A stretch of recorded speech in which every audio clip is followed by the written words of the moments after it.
하나님 말씀 보도록 하겠습니다. 하나님 말씀 1장, 창세기 1장 28절 한 절입니다. 창세기 1장 28절 같이 읽겠습니다. 하나님이 그들에게 복을 주시며 하나님이 그들에게 이르시되 생육하고 번성하여 땅에 충만하라. 땅을 정복하라. 바다의 물고기와 하늘의 새와 땅에 움직이는 모든 생물을 다스리라 하시니라. 아멘.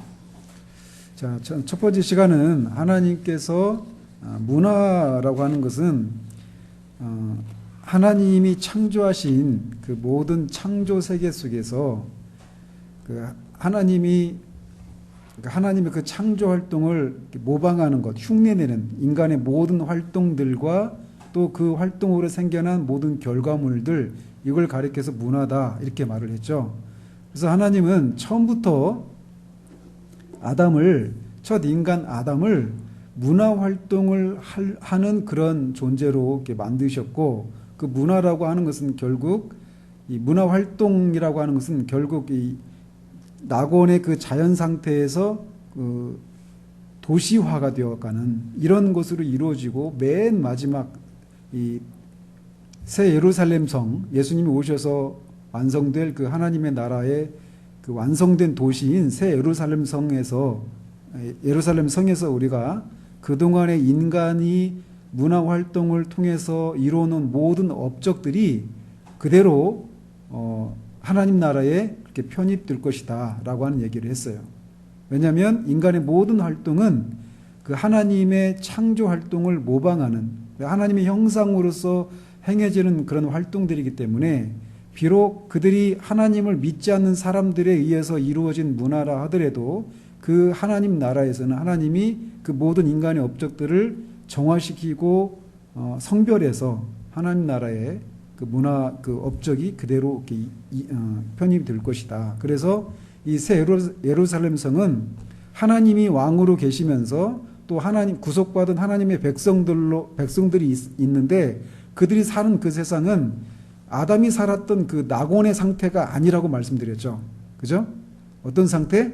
도시화되어 있는, 최고로 고도로 문명과 문화가 이렇게 이루어져 있는 그런 세상 속에 하나님과 하나님 백성이 영원토록 살게 될 것이다. 이런 얘기를 말씀을 드렸어요. 그래서 하나님은 처음부터 인간을 창조하실 때 하나님의 나라를 건설하시려고 하는 그런 목표로 이 세상을 창조하신 것입니다. 그래서 하나님께서 사람을 남자와 여자로 지으시고 자녀를 출산하게 하고 그들로 하여금 인류가 되게 하셨어요. 그러니까 한두 명, 몇백 명, 몇십 명으로 이루어진 그런 나라를 구상하신 것이 아니라 많은 인류로 이루어진 그런 큰 그 하나님의 나라를 구상하시고 천지를 창조하신 것이에요. 그래서 그 하나님 나라를 이루기 위해서 하나님은 처음 창조한 인간인 아담과 언약을 맺습니다. 어떤 언약을 맺느냐? 네가 선악과 창세기 2장 16절 17절에 있는 것처럼 동산에 있는 모든 나무 열매는 너희들이 마음대로 먹되 동산 중앙에 있는 나무 열매는, 선악을 알게 하는 나무의 열매는 먹지 말라. 그걸 먹는 날은 정령 죽으리라 라고 하는 그 말씀을 통해서 언약을 맺었어요. 그 언약이 뭐냐면 행위 언약이라고 불려지는 거예요. 그래서 하나님의 계명에 순종하면 영생을 얻고, 그 영생을 얻은 사람들로 구성된 하나님의 나라를 건설하시기 위해서 하나님이 그렇게 그들과 그렇게 언약을 맺은 것입니다. 따라서 이 처음 맺은 이 언약을 결국은 하나님 나라 백성이 되기 위한 것을 목표로 한 언약이기 때문에, 다른 말로는 하나님 나라 백성됨의 언약, 이렇게 부르기도 해요. 무슨 언약? 하나님 나라 백성됨의 언약. 하나님의 백성이 되게 하기 위한 언약이다. 이런 말이에요. 그래서 하나님 나라 백성이 되는 길은 뭐냐? 그 언약에 순종하는 거예요. 그 언약, 그 하나님이 주신 그 계명에 순종하면 하나님의 백성으로 남고 영생을 누리면서 영원히 하나님 나라에 살 수 있게 되는 거예요. 불순종하면 하나님 나라에서 쫓겨나는 거죠. 그거를 아담과 이 처음에 그런 언약을 맺으셨던 거예요. 그래서 하나님의 백성은 다른 것이 아니라 하나님의 계명을 법으로 삼고 사는 사람, 이런 사람이 하나님의 백성이에요. 그러니까 나는 말로 그냥 나는 하나님의 백성입니다라고 말한다고 해서 내가 하나님 나라 백성이 되는 것이 아니라 내가 정말 하나님 나라 백성이라면 하나님의 법에 순종하고 그 계명 안에 거하는, 그 안에 머물러 있을 때 하나님 나라의 백성이 되는데, 그 선악을 알게 하는 나무의 열매를 가지고 하나님은 그런 언약을 아담과 맺으셨다라는 것이에요. 그러면서 이렇게 하나님은 그런 언약을 이렇게 맺으면서 아담은 이제 하나님의 백성이 되고 하나님은 하나님이 되셨죠. 결국 그 얘기는 아담이 하나님의 이 계명 아래 통치 아래 있겠습니다라고 하는 그런 약속이기도 한 거예요. 그러면서 이렇게 언약을 체결하는 것을 통해서 하나님의 백성이 된 아담과 그 후손으로 하여금 하나님의 법에 순종하면서 하나님을 섬기게 하도록 했을 뿐만 아니라, 하나님을 섬기는 방식이 무엇이냐면 하나님의 창조 작업을, 하나님이 천지를 창조하셨잖아요. 그죠? 천지를 창조하셨는데 그 창조된 그 모든 것들 속에 무엇을 숨겨 놓으셨다고요? 하나님의 지혜와 하나님의 권능을. 그래서 아담으로 하여금 하나님이 만드신 그 모든 창조 세계를 탐구하고 연구하는 과정들을 통해서 그 속에서 하나님의 지혜와 하나님의 권능을 발견하고 그런 하나님을 찬양하고 예배하고 섬기는 그런 방식으로 그렇게 할 동안에 하나님의 백성으로 그가 머무를 수 있었던 거예요. 즉 그렇게 하나님이 창조하신 것들을 창조 활동을 모방하면서 거기에서 어떤 것들을 발견해내고 그것을 통해서 그런 것을 숨겨놓으신 하나님을 찬양하고 예배하는 그 모든 활동, 이게 바로 문화 활동이라는 거예요. 아시겠죠? 자, 이처럼 창조로 하나님이 만드신 그 자연 세계로 하나님의 나라가 되게 하기 위해서 하나님께서 첫 번째 명령을 내리셨는데, 그 명령이 어떤 명령? 어디예요? 무슨 명령? 창세기 1장 28절에 있는 말씀이에요. 그게 무슨 명령이라고 했어요? 땅을 정복하고 다스리고 모든 생물을 다스리라. 이 명령이 무슨 명령? 뭘 하라는 거예요? 무엇을 하라고 하는 명령이라고 했어요? 문화. 그죠? 문화가 다른 말로 말하면 하나님이 창조하신 그 세계를, 이 자연 세계를 개발해서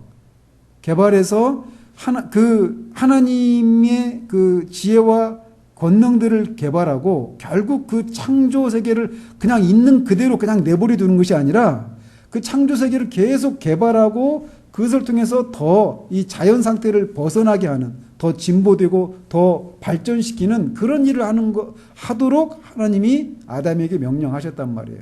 그 명령을 무슨 명령? 문화명령, 이렇게 말을 하는 거예요. 그런데 이 문화명령이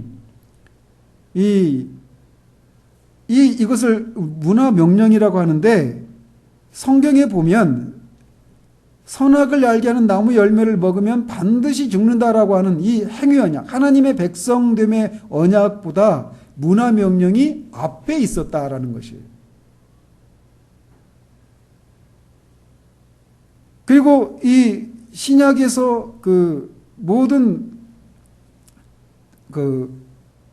세상에 나가서 하나님 나라의 복음을 전하라고 말씀하신 그 지상 명령보다 이게 훨씬 앞서 있는 명령이 창세기 1장 28절에 있는 문화 명령이에요. 그래서 문화 명령은 창조하고 바로 주어진 명령입니다. 그렇기 때문에 인류는 이렇게 이 사람은 살아가면서 모든 인류는 살아가면서 열심히 하나님이 창조하신 이 창조 세계를 탐구하고 개발해야 할 그런 의무가 주어져 있는 거예요.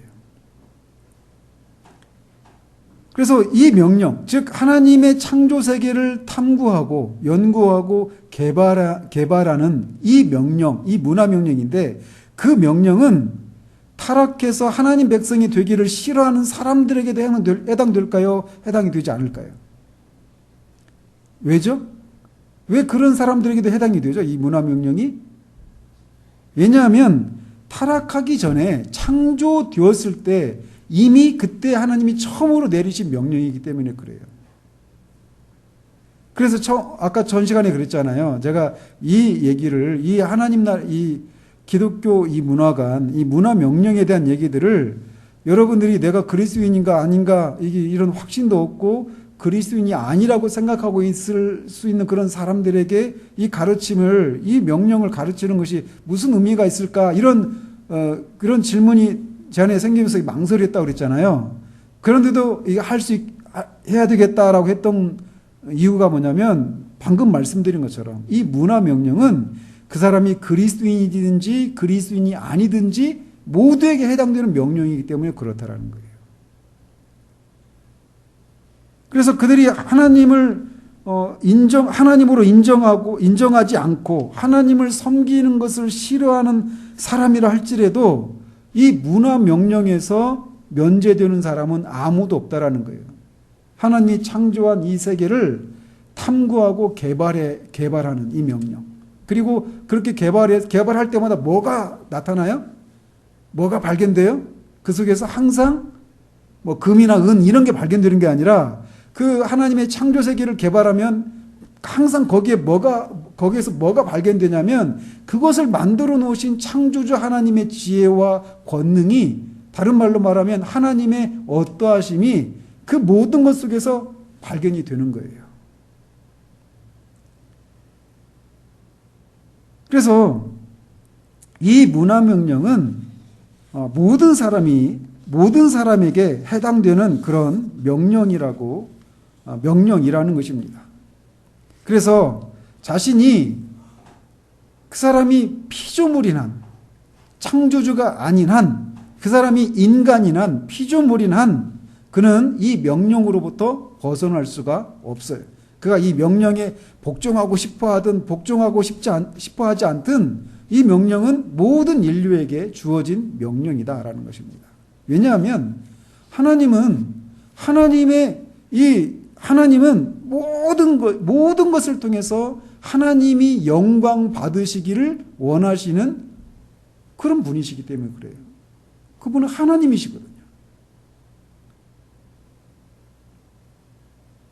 그래서 창조를 탐구하고 개발하면 그 모든 것을 속에서 이제 그런 것들을 숨겨놓으신 하나님의 지혜와 권능을 발견하고 그 하나님을 하나님으로 인정하고 그 하나님을 예배하는 것, 이것이 모든 인류에게 정해져 있는 의무이고 명령이다라는 것이에요.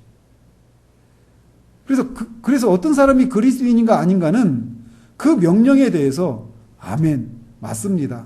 제가 살아가는 이유는 하나님이 창조하신 이 모든 창조 세계를 탐구하고 개발하는 것을 통해서 그것을 숨겨놓으신 하나님을 하나님으로 인정하고 그 하나님의 지혜와 권능을 즐거워하고 예배하도록 하는 것이 내 삶의 목적입니다. 내가 존재하는 이유입니다라고 말하는 사람이 그리스도인이고, 거기에 대해서 아니 하나님이 뭔데 왜 나한테 그렇게 하느냐 이렇게 말하고 그 명령에 복종하지 않는 사람들은 그리스도인이 아니다 이렇게 말할 수 있는 거예요.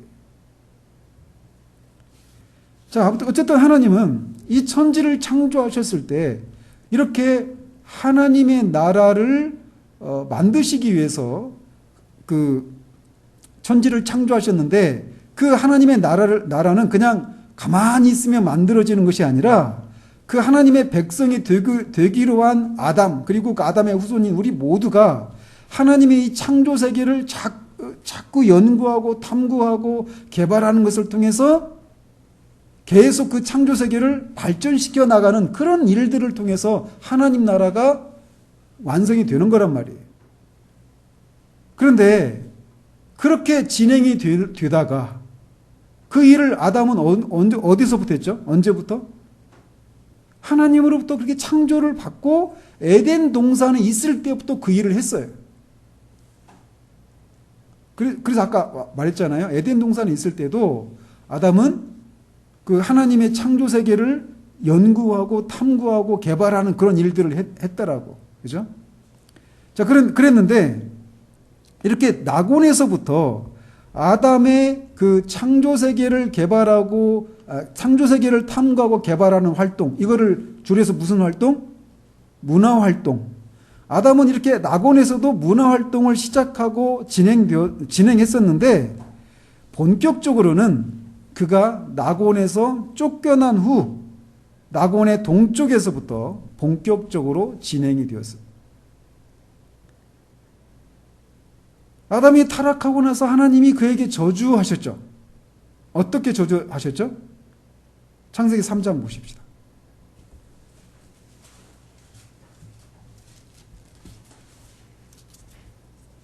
자, 저주 한번 찾아보세요. 3장 몇 절? 17절, 18절, 19절까지. 같이 한번 읽어봅시다. 시작. 아담에게 이르시되 내가 내 아내의 말을 듣고 내가 내게 먹지 말라 한 나무의 열매를 먹었은즉. 자, 그 뒤부터가 저주의 내용이에요. 시작. 땅은 너로 말미암아 저주를 받고 너는 내 평생에 수고하여야 그 소산을 먹으리라. 땅이 내게 가시덤불과 엉겅퀴를 낼 것이라.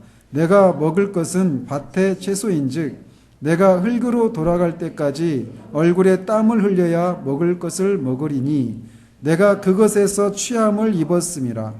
너는 흙이니 흙으로 돌아갈 것이니라 하시니라.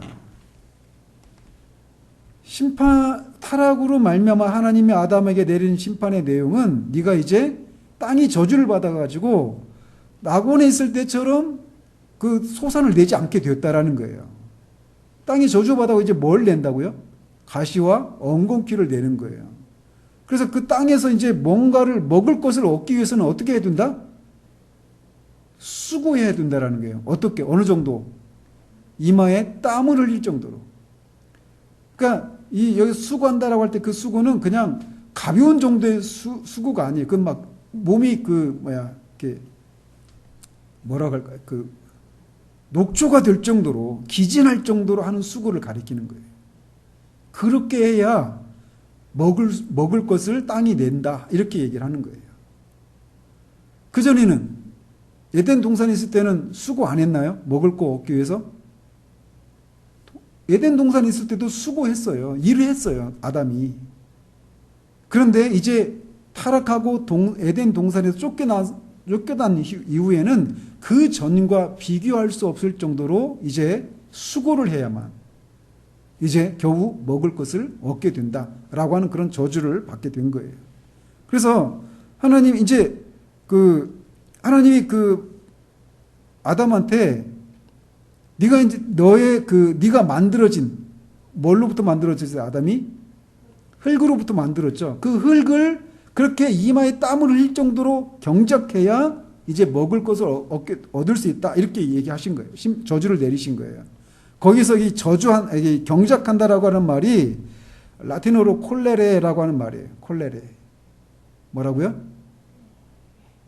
그런데 이 경작한다라고 하는 단어인 콜레레라고 하는 말에서 문화라고 하는 쿨루레라고 하는 말이 나왔어요.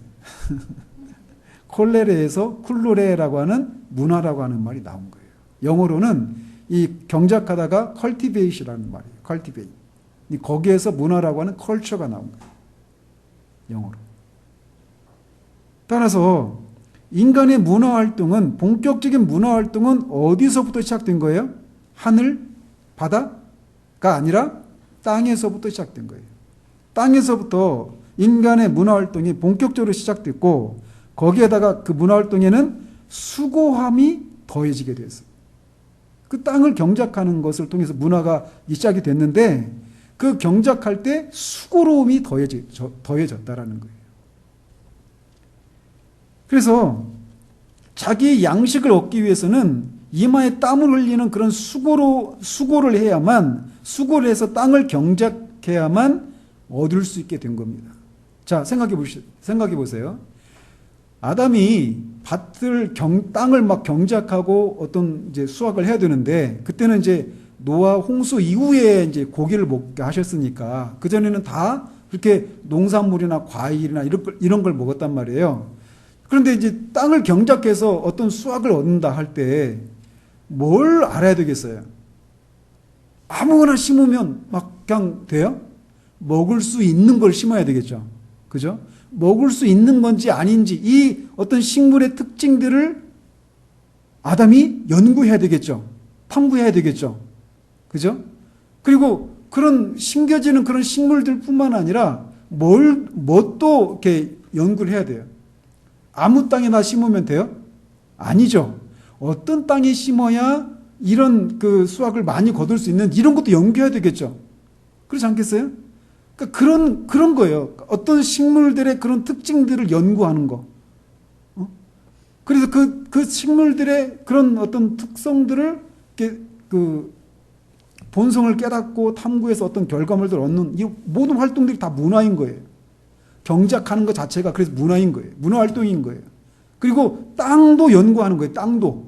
그죠? 땅의 성질을 다 연구해서 그렇게 과일나무가 잘 자라는 땅 또는 채소가 자라는 땅 이런 게 다 연구를 하는 것을 통해서 아담이 경작하고 그런 것을 먹고 그런 활동 자체가 다 무슨 활동? 문화 활동인 거예요. 그래서 이 문화 활동은 타락한 이후에도 문화 명령은 타락한 이후에도 유효한 거예요. 그리고 이 문화 활동을 하지 않으면 사람이 살 수가 없는 거예요. 그래서 문화와 인간의 생존은 뗄래야 뗄 수가 없는 거예요. 그런데 아담이 생각해 보세요. 만약에 농사를 진다. 그때 쌀 농사를 그때 졌는지 않는지는 모르겠지만 우리가 여러분이 이제 학교 가서 배우면 이 인류의 역사를 막 300만 년 전에 인류 처음에 태어나가지고 점점 진화해가지고 오늘날 현대인과 같이 되었다. 이런 가르침을 들을 거예요. 그런데 성경의 역사를 보면 인류는 그렇게 오랜 역사를 거치지 않았어요. 그리고 아까 앞에서도 말씀드렸죠. 아담 생각하면 막 원시인 이렇게 생각하잖아요. 아담은 원시인이 아니었어요. 아시겠어요? 그러니까 오늘 같은 현대인들이 입는 옷이나 어떤 막 그런 모습을 세련된 그런 모습의 사람은 아니었겠죠. 옷을 입지 않은 채 있었지만 마치 우리가 원시인 하면 막 부정적인 이미지를 떠올리기 쉬운데 그런 이미지를 떠올리게 만드는 그런 사람이 아니었단 말이에요. 아까도 말씀드렸죠. 여러분이 한 1000명 되는 그런 처음 보는 사람들이 모여있는 곳에 가가지고 그 1000명 정도 되는 사람 여러분 앞에 딱 지나갈 때 그 지나가는 사람들이 딱 모습 보자마자 이 사람은 이런 성격의 사람이야. 이런 특징을 가진 사람이야. 이런 사람에게는 이런 이름이 어울려. 이런 식으로 이름을 지어주고 그 사람들이 1000명이 넘는 사람들의 이름을 한 번도 잊어먹지 않고 다 보자마자 다 알고 그렇게 이름을 지어준다. 그럴 수 있는 사람이 여기 누가 있어요? 아무도 없어요. 근데 아담은 그런 일을 했단 말이에요. 1000명 정도가 아니라 수많은 짐승들이 지나가는데 그 짐승들을 한 번 딱 보고 그 짐승의 특징들을 다 캐치해내고 거기에 맞는 이름들을 본성에 맞는 이름을 지어주고 그 이름을 지어주는 것을 너는 이런 이름에 맞게 살아가야 돼 라고 하는 그들의 위에 왕으로서 서게 되는 그런 일들을 했던 인물이 아담이란 말이에요. 아담은 결코 원시인이 아니에요. 우리가 생각하는 세상이 만들어낸 그런 존재가 아니란 말입니다. 어마어마한 지적인 능력을 소유했던 무엇보다도 하나님을 섬기는 것이 자신의 본분이고 이 역사를 창조하신 이 세계를 창조하신 하나님의 목적이 하나님의 나라를 이루기 위함이구나 라고 하는 것도 깨달았던 사람이고 그것을 자기 후손들에게 가르치고 전해줄 수 있는 그런 선지자 직분을 감당했던 왕의 직분과 제사장 직분과 선지자 직분을 감당했던 그런 인물이었단 말이에요. 자, 그래서 근데 그런 아담이 그렇게 타락했지만, 그래서 동산에서 쫓겨나서 이렇게 땀을 흘리면서 경작하고 수고하는, 그렇게 해서 어떤 쌀을 얻었다고 해요. 그러면 계속 그렇게 해서 그 쌀을 얻은 걸로 가지고 그 쌀로 날마다 밥만 지어서 먹었을까요? 어떤 때는 떡도 만들어 먹고, 어떤 때는 빵도 만들어 먹고, 어떤 때는 다양한 방식으로 자기의 기호와 식성에 따라서 다양하게 그것들을, 똑같은 재료를 다양하게 활용하는 그런 방법으로 음식을 섭취하지 않았겠어요? 그죠? 그게 뭐냐면 그게 다 창조 활동인 거예요. 그게 문화 활동인 거예요. 옷도 마찬가지예요. 옷도 처음에 하나님이 가죽 옷을 지어줬잖아요. 그죠? 그 짐승이 어떤 가죽인지는 정확히 나와 있지 않지만 말이죠. 하와와 같이 살면서 이번에는 옷을, 옛날에는 이렇게 입었는데 이번에는 또 다른 모피도 다양한 모피를 가지고 옷을 입을 수도 있었겠죠. 그죠? 그러니까 우리가 어떤 다큐멘터리 옛날 고대인들, 원시인들을 다루는 그런 것들에 너무 우리가 익숙해져 있기 때문에 아담이라고 하는 존재를 그냥 원시인으로 생각하고 그렇게 생각하는데 그런 존재가 아니란 말이에요. 말씀드리고 싶은 것은. 그래서 어떤 자기 여러 가지 그런 먹고 사는 일만 한 것이 아니라 그것을 가공하고 자기 기호에 맞게 새롭게 가공하기도 하고, 옷도 자기 어떤 취미에 맞게, 자기 취향에 맞게 다양하게 만들어 입을 수도 있는 그런 일들을 했던 것이죠. 그리고 그렇게 어쨌든 쌀 농사는 아니라 할지라도 어쨌든 그 농경을 했죠. 그죠? 처음부터. 먹고 살아야 되는 게 농경을 해야 되죠. 농경을 했단 말이에요. 근데 그 농사를 짓기 위해서 맨손으로 했을까요? 농사를 짓기 위해서는 뭐가 필요해요? 농기구가 필요해요. 농기구가. 그죠? 그래서 농기구를 사용하게 됐어요. 그래서 여러분들이 이제 그런 것도 배우잖아요. 인류 역사 이렇게 배우면서 어떤 도구를 가지고 인류 역사를 구분하죠. 가장 오래된 시대가 무슨 시대? 구석기 시대. 그 다음에 신석기. 그 다음에 청동기, 철기 이렇게 가잖아요. 그죠? 그런데 석기를 사용하긴 했어요. 처음에 아담도. 근데 여러분들이 학교에서 배우는 것처럼 석기 시대는 따로 없었어요. 무슨 말씀이냐? 1970년대에 필리핀의 어떤 섬에서 어떤 사람들이 발견이 됐는데, 겨우 그냥 그 중요한 부분만 옷을 나뭇잎이나 이런 것을 가린 채로 자기들끼리 부족을 이루어서 살고 있는 거예요. 오지에서. 필리핀의 어떤 섬에서. 근데 그때 그들이 돌로 된 1970년대 신문에도 나온 거예요. 1970년대인데 석기를 사용하고 있어요. 근데 만약에 그거를 나중에 후대 사람들이 그걸 봤을 때 그 사람들이 1970년대에 발견되지 않고 만약에 그 전에 발견됐다면 사람들이 그냥 그 석기를 어떻게 생각했을까요? 이게 구석기 시대의 도구인지 신석기 시대의 도구인지 하면서 막 석기 시대의 어떤 유물을 발견했다 이렇게 말하겠죠. 근데 지금 1970년대면 어때요? 지금 그런 도구를 가지고 생각한다면 철기 시대죠. 철기 시대 안에도 석기를 사용하는 사람이 있는 거예요. 아시겠어요? 그러니까 우리가 그냥 그런 가르침들에 너무 그냥 노출되어 있기 때문에 다 그게 진실인 것처럼 받아들이는데 그렇지 않단 말이에요. 그래서 석기는 있지만 석기 시대가 따로 있는 게 아니에요. 아시겠어요? 속으면 안 돼요. 그래서 그런 것들에 우리가 그게 진리인 것으로 생각했기 때문에 성경을 있는 그대로 믿는 것은 마치 뭔가 지적이지 못하고 시대에 뒤떨어진 것 같고 과학적이지 않은 비과학적인 비상식적인 사람들 이런 취급을 우리가 받고 있단 말이에요. 그런데 아담도 첫 인간인 아담도 농사를 지으면서 그런 도구들을 사용했다라는 것입니다. 그렇지만 본격적인 도시 문화는 가인에게서부터 시작이 됐어요. 아까 말씀드렸죠? 첫 시간에 문화 활동은 결국 도시화로 나타난다고 그랬죠. 그죠? 그러니까 이 하나님의 나라는 그냥 자연 상태를 그대로 고스란히 잘 보존하는 그런 방식으로 이루어지는 게 아니란 말이에요. 하나님 나라. 거기에는 문화가 고도로 발달하는 그런 것을 하나님이 목표로 하신 거예요. 그래서 이 문화 활동이 이제 도시화로 나타나는데 그 도시화가 본격적으로 나타난 게 가인에게서부터 시작된 거예요.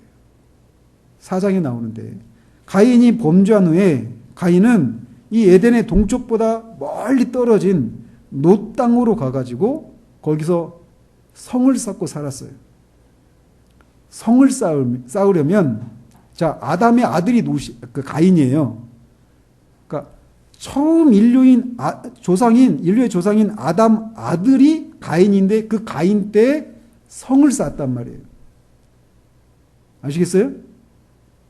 근데 우리가 배우고 있는 그런 인류학이나 이런 문명사 이런 것과 비교해 보면 불가능한 얘기죠.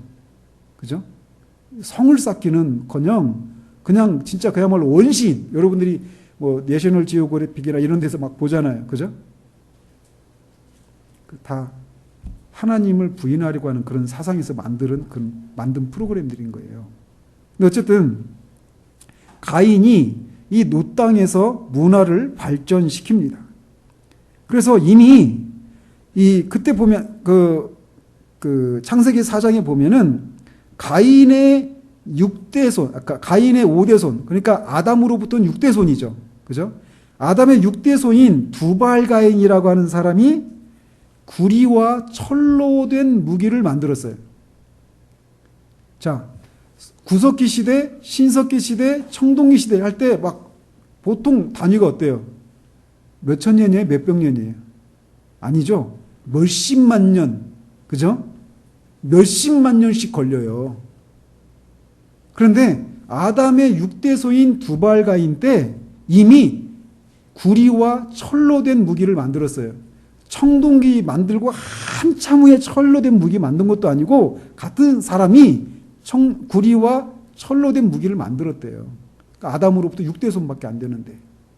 그리고 아담의 아들인 가인이 성을 쌓았어요. 성을 쌓으려면 뭐가 있어야 돼요? 성은 무슨 학문이에요? 토목 건축이죠. 아담의 아들 가인이 토목 건축학을 했어요. 성을 쌓고 살았다고요. 원시인이 할 수 있어요? 아닌 거예요. 응? 그래서 이미 그 성을 쌓고 성을 쌓는 건축 문화가 있었고요. 예? 토목 건축 문화가 있었고 또 그렇게 그 구리와 철로 된 그런 무기를 만들고 도구를 만들고 농기구나 무기 이런 것도 만들었겠죠. 그뿐만 아니라 이미 그때도 이 야발이라고 하는 사람은 가축을 치는 조상이 되었어요. 가축을 치는. 그러니까 목축업 있잖아요. 목축업 하려면 어떻게 해야 돼요? 양이나 뭐 염소나 이런 소나 이런 걸 치려면 그 짐승들의 특징들을 알지 못하고 칠 수 있어요? 그거를 본성을 알고 특징을 알아서 잘 다스릴 수 있어야 그걸 칠 수 있잖아요. 그죠? 그러니까 이미 그런 일을 했어요. 인류 역사가 얼마 지나지 않았는데. 그리고 또 심지어는 유발이라고 하는 사람은 퉁소를 잡는 자의 조상이었다고 그래요. 퉁소가 뭐예요? 악기예요, 악기. 응? 그러니까 이미 음악을 했어요, 음악을. 원시인들이. 음악을 한다는 얘기는 그냥 소리 나는 막대에다 구멍 막 뚫어가지고 그냥 막 소리만 내면 그게 음악이에요? 아니죠. 음의 높이와 길이와 이런 것들을 또 박자와 이런 것들을 아니까 거기서 음악이 나오는 거란 말이에요. 아시겠어요?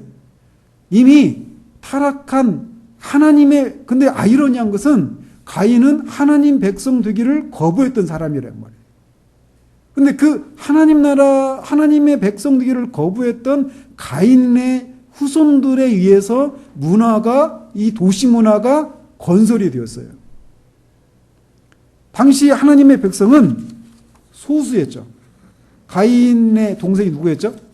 아벨이었죠. 아벨은 죽었죠. 그리고 아벨을 대신해서 셋을 얻었는데 이 가인의 후손에 비해서 하나님의 백성의 계열인 이 셋 계열의 사람들은 소수였어요. 자, 이게 처음부터 타락한 하나님 백성 되기를 거부했던 타락한 사람들에 의해서 도시 문화가 더 융성했고 하나님의 백성은 이에 비해서 소수였어요. 그래서 이 문화라고 하는 게 타락한 이후부터 모든 인간은 문화에서 벗어날 수가 없죠. 인간의 존재 방식이 문화예요. 무슨 말인지 알겠어요? 문화 활동을 하지 않으면 살 수가 없는 거예요. 처음에 문화 활동은 아담에 의해서부터 시작된 거예요. 땅을 경작하는 거. 그것이 문화 활동이 시작이란 말이에요. 왜 경작했어요? 먹고 살아야 되니까. 안 하면 죽으니까. 그러니까 인간의 생존과 인간의 존재와 문화는 뗄 수가 없는 거예요. 처음부터. 그런데 이 문화는 결국 도시화를 통해서 계속 도시화를 이루어가는 방식으로 문화가 계속 발전되어져 가는 거예요.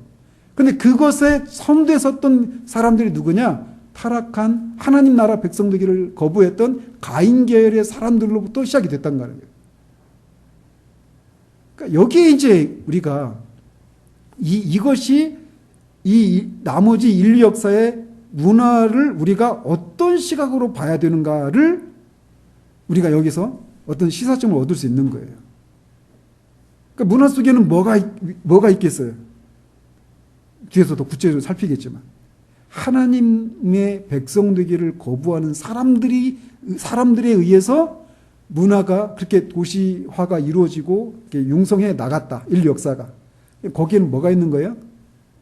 반하나님적인 그런 것들이 그 문화 속에 녹아 있을 수밖에 없는 거예요. 그게 처음 인류의 시대부터 이렇게 이어져 온 거예요. 이 말씀을 왜 드리느냐? 여러분들이 여전히 매일매일 문화에 접해 있잖아요. 그죠?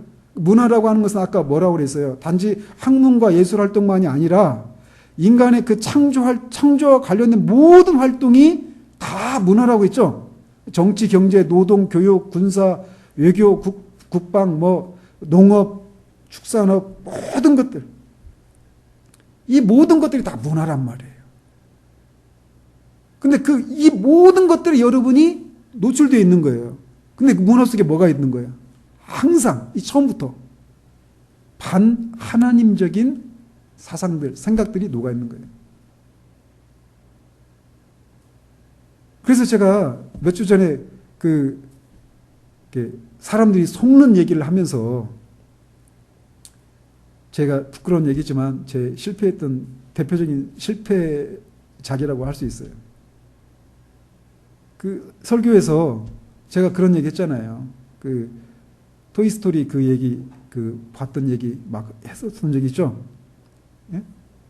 그 영화 속에도 그런 반하나님적인 사상이 녹아있다고 그랬잖아요. 근데 이게 이 시대에만 있는 것이 아니라 처음부터 문화가 하나님의 타락으로 인해서 그렇게 진행되어져 왔기 때문에 문화 속에는 그런 사상이 녹아있는 거예요. 그러려면 그거를 분별할 수 있어야 되겠죠. 그죠? 우리도 모르게 속는 거예요. 거기서 전해지는 음악과 미술과 영화와 어떤 드라마든 어떤 정치나 경제, 노동, 교육 이 모든 것 속에 그런 것들이 숨어 있는 거예요. 자, 그런데 이 문화 활동은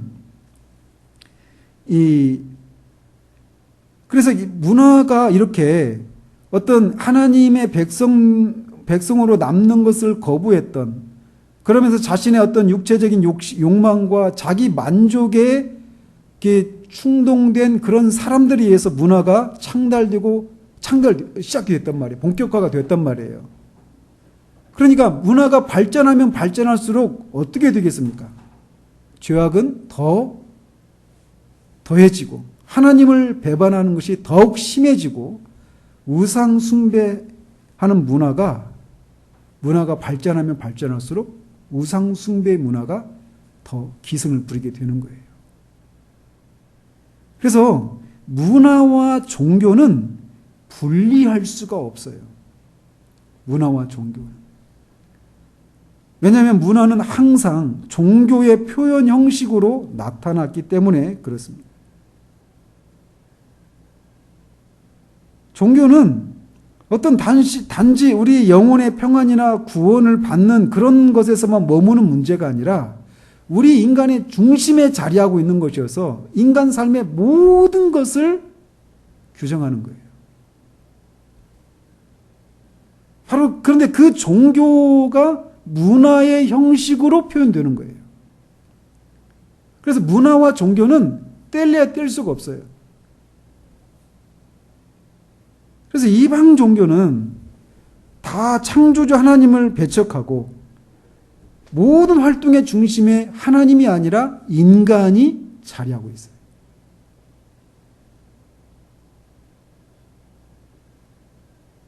그렇게 창조주 하나님을 철저히 배격하고 인간이 모든 활동의 중심에 서는 문화가 있다라면, 대표적인 문화가 있다라면 어떤 문화일까요?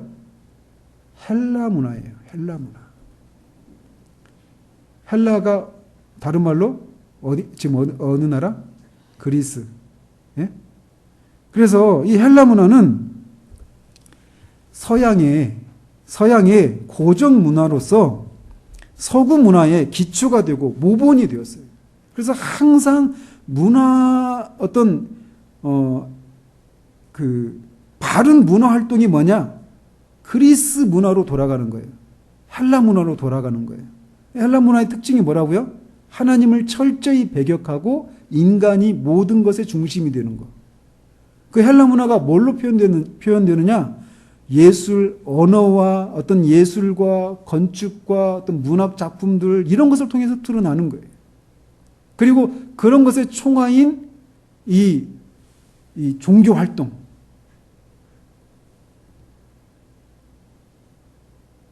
그래서 이 헬라 문화가 서양의 이 어떤 바른 문화의 모범처럼 여겨졌고, 근데 결국 이 헬라 문화가 기독교 문화에 의해서 해체가 되었어요. 언제?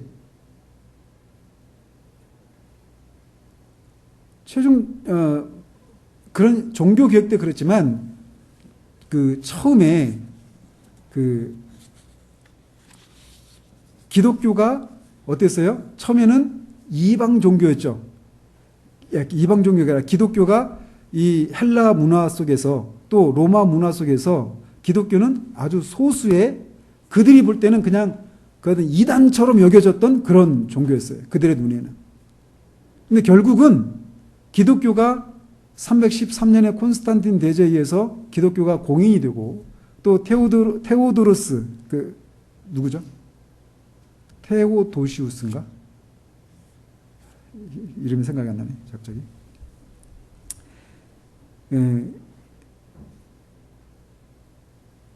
어쨌든 그렇게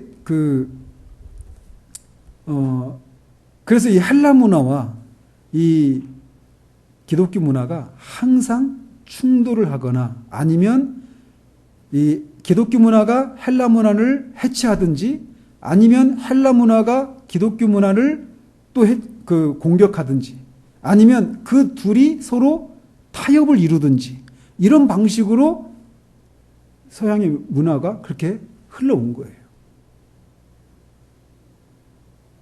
그래서 이 중세시대라고 하면 이제 종교개혁 이전까지 시대를 말하는 거예요. 초대교회 이후에. 그 중세시대에는 이 헬라 문화와 기독교 문화가 서로 종합을 이루었던 시기였어요. 근데 헬라 문화는 뭐라고요? 하나님을 철저히 배격하고 인간이 모든 활동이 중심이 되는 거예요. 다른 말로 말하면 인간이 중심인 문화. 이걸 뭐라고 그래요? 인본주의 이렇게 부르는 거예요. 인본주의. 첫 시간에 말했죠. 이게 굉장히 여러분한테는 어려운 주제일 수 있다. 근데 왜 한다고 그랬어요? 이 문화 활동의 한 축이 학문 활동이라고 그랬죠. 여러분은 지금 한창 학문을 하고 있는 시기예요. 다시 말해서 이 문화 활동에서 우리가 벗어날 수 없는데 이 문화에 대해서 우리 그리스도인들은 어떤 태도를 가져야 되는가, 이걸 다루고 하는 거예요, 지금 제가. 그런데 그런 속에서 여러분들은 그 문화 중에 특별히 학문 활동을 하는 사람이에요. 그래서 여러분이 쉽게 말하면 왜 공부를 해야 되는지, 내가 공부하는 목적은 무엇인가, 이런 것들을 이것을 공부해 가는 과정을 통해 이 가르침을 배우는 과정을 통해서 그런 것들을 여러분이 얻기를 바라는 마음으로 제가 이거 하는 거예요. 그래서 이 헬라 문화는 하나님을 철저히 배격하고 모든 활동에 인간이 중심이 되려고 하는 그런 인본주의적인 그런 문화가 헬라 문화예요. 근데 그게 서양의 문화에 같은 어떤 모범처럼 여겨졌단 말이에요. 그리고 이것은 그냥 헬라 시대 그 그리스 문화가 한창 융성할 때만 있었던 것이 아니라 그런 것이 항상 그 헬라 문화가 다시 회복이 되었다가 또 기독교 문화에 의해서 다시 그것이 해체되었다가 또 다시 그것이 기승을 부리고 이런 식의 역사가 계속 되어져 왔다라는 거예요. 그런 눈으로 이제 오늘 현재 이 현 시대가 어떤 시대인가를 볼 수 있기를 바라는 거예요, 제가 여러분에게. 자, 그러면서 이 중세 시대에는 기독교와 헬라 문화의 종합의 시대다, 이렇게 말을 하는 거예요. 다른 말로 말하면 기독교를 헬라 문화로, 헬라 철학으로 다 해석할 수 있는, 헬라 문화와 기독교는 서로 다른 게 아니다, 이런 식의 시대가 이 중세 시대였다, 이렇게 말할 수 있단 말이에요. 그런데 그 종합의 해체가 종교 개혁과 르네상스 시대에 이루어졌어요. 르네상스가 어떤 시대냐면 서기 12세기부터 16세기까지 걸쳐서 일어났던 문의 부흥이라고 부르는 시기예요. 우리말로는 문의 부흥이라고도 말을 해요. 이거를 또 얘기하려면 또 한참 또 가야 돼요. 그런데 자, 그냥 그런 시대가 있었다고만 생각하세요. 근데 어쨌든 이 기독교와 헬라 문화의 종합, 이것이 해체된 게 종교개혁과 르네상스로 이렇게 해체가 되었는데, 언제나 인류 역사가 기독교를 반대하려고 할 때마다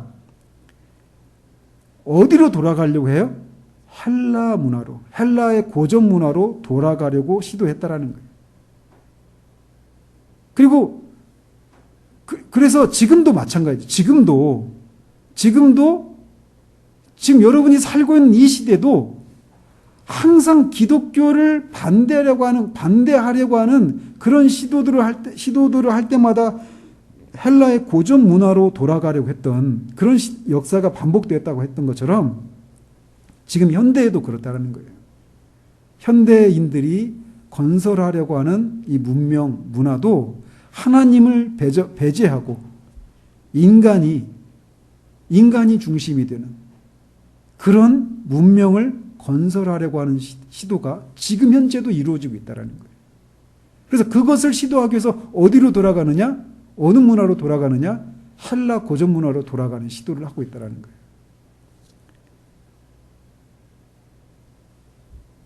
그래서 이 기독교와 문화와 관련해서, 특별히 이 헬라 문화와 관련해서 크게 세 가지 그런 그룹들이 생겨났어요. 한 그룹은 이 문화를 전적으로 수용하는 그런 그룹이에요. 그리고 이 그룹들은 아까 말씀드린 것처럼 그냥 어느 시대에만 옛날에 있었던 것이 아니라 있었다가 좀 그게 힘을 잃었다가 다시 기승을 부리고 다시 힘을 잃었다가 기승을 부리는 이런 시기예요. 그런데 시기마다 그게 힘을 발휘할 때도 있고 발휘하지 못할 때도 있지만 어쨌든 이 헬라 문화를, 이 문화를 전적으로 수용하려고 하는 그런 한 그룹이 있었고 지금도 있고, 그리고 또 한 그룹은 이 문화를 철저히 배격하는 거예요. 그리고 또 한 그룹은 이 문화의 실체를 파악하고 그 문화를 변혁하려고 하는 그런 그룹이 있었어요. 이 세 그룹 중에 우리는 참된 성경적인 기독교는 어디에 해당될까요? 그 문화를 전적으로 수용하는 그룹. 이 문화를 철저히 배격하는 그룹, 이 문화를 변혁하려고 하는 그룹, 어느 그룹일까요? 세 번째예요. 왜 그럴까요? 시작이 뭐랬어요? 이 문화의 본격적인 시작은 하나님의 백성 되기를 거부했던 가인의 후손들에 의해서 문화가 융성하고 발전했다고 그랬죠. 그러니까 그거를 전적으로 수용할 수가 없는 거예요. 그죠? 그런데 또 그렇다고 해서 그 문화를 다 배격해야 돼요? 아니죠. 왜? 하나님은 모든 인간에게 하나님의 창조 세계를 탐구하고 개발해서 그 속에 숨겨져 있는 하나님의 지혜와 권능을 드러내서 그 하나님을 찬양하고 즐거워하고 예배하도록 하는 이런 문화 명령을 주셨단 말이에요. 그죠? 그렇기 때문에 문화를 배격하면 안 돼요. 그 문화의 실체 속에 숨어져 있는 반하나님적인 것들을 파악하고 그것들을 하나님적으로, 하나님을 높이는 방향으로 문화를 개혁하는 그런 시도들이 있어야 되는 거예요. 그래서 우리 문화에 대한 성경적인 관점은 문화 번역적인 그런 관점을 가져야 되는 거예요. 아시겠어요? 결론적으로 그래요. 그런데 이런 것들이 인류 역사 가운데 어떻게 진행되어져 왔고 현재는 어떤 흐름들이 있는가 이걸 여러분들에게 알려주고자 하는 거예요. 그것을 통해서 여러분들에게 이 세상을 보는 통찰력들을 가질 수 있기를 바라는 거예요. 자, 그래서 이 세 그룹 중에 문화를 전적으로 수용하는 그 시작이 언제부터 그랬냐? 기원 2세기 때부터 그랬어요. 2세기. 그러니까 2세기면 언제예요? 그 숫자로 말하면 1세기는 언제부터 언제까지예요? 0년부터 99년까지죠. 2세기는 100년부터 199년까지. 이게 2세기예요. 아시겠어요? 강한 말은 안 했는데 아빠. 자, 지금은 몇 세기예요? 그렇지, 21세기죠. 그죠? 2000년부터 2099년까지. 그죠? 2099년까지는 21세기예요. 여러분이 이 세기도 상식적으로 알고 있어야 되니까. 자, 그래서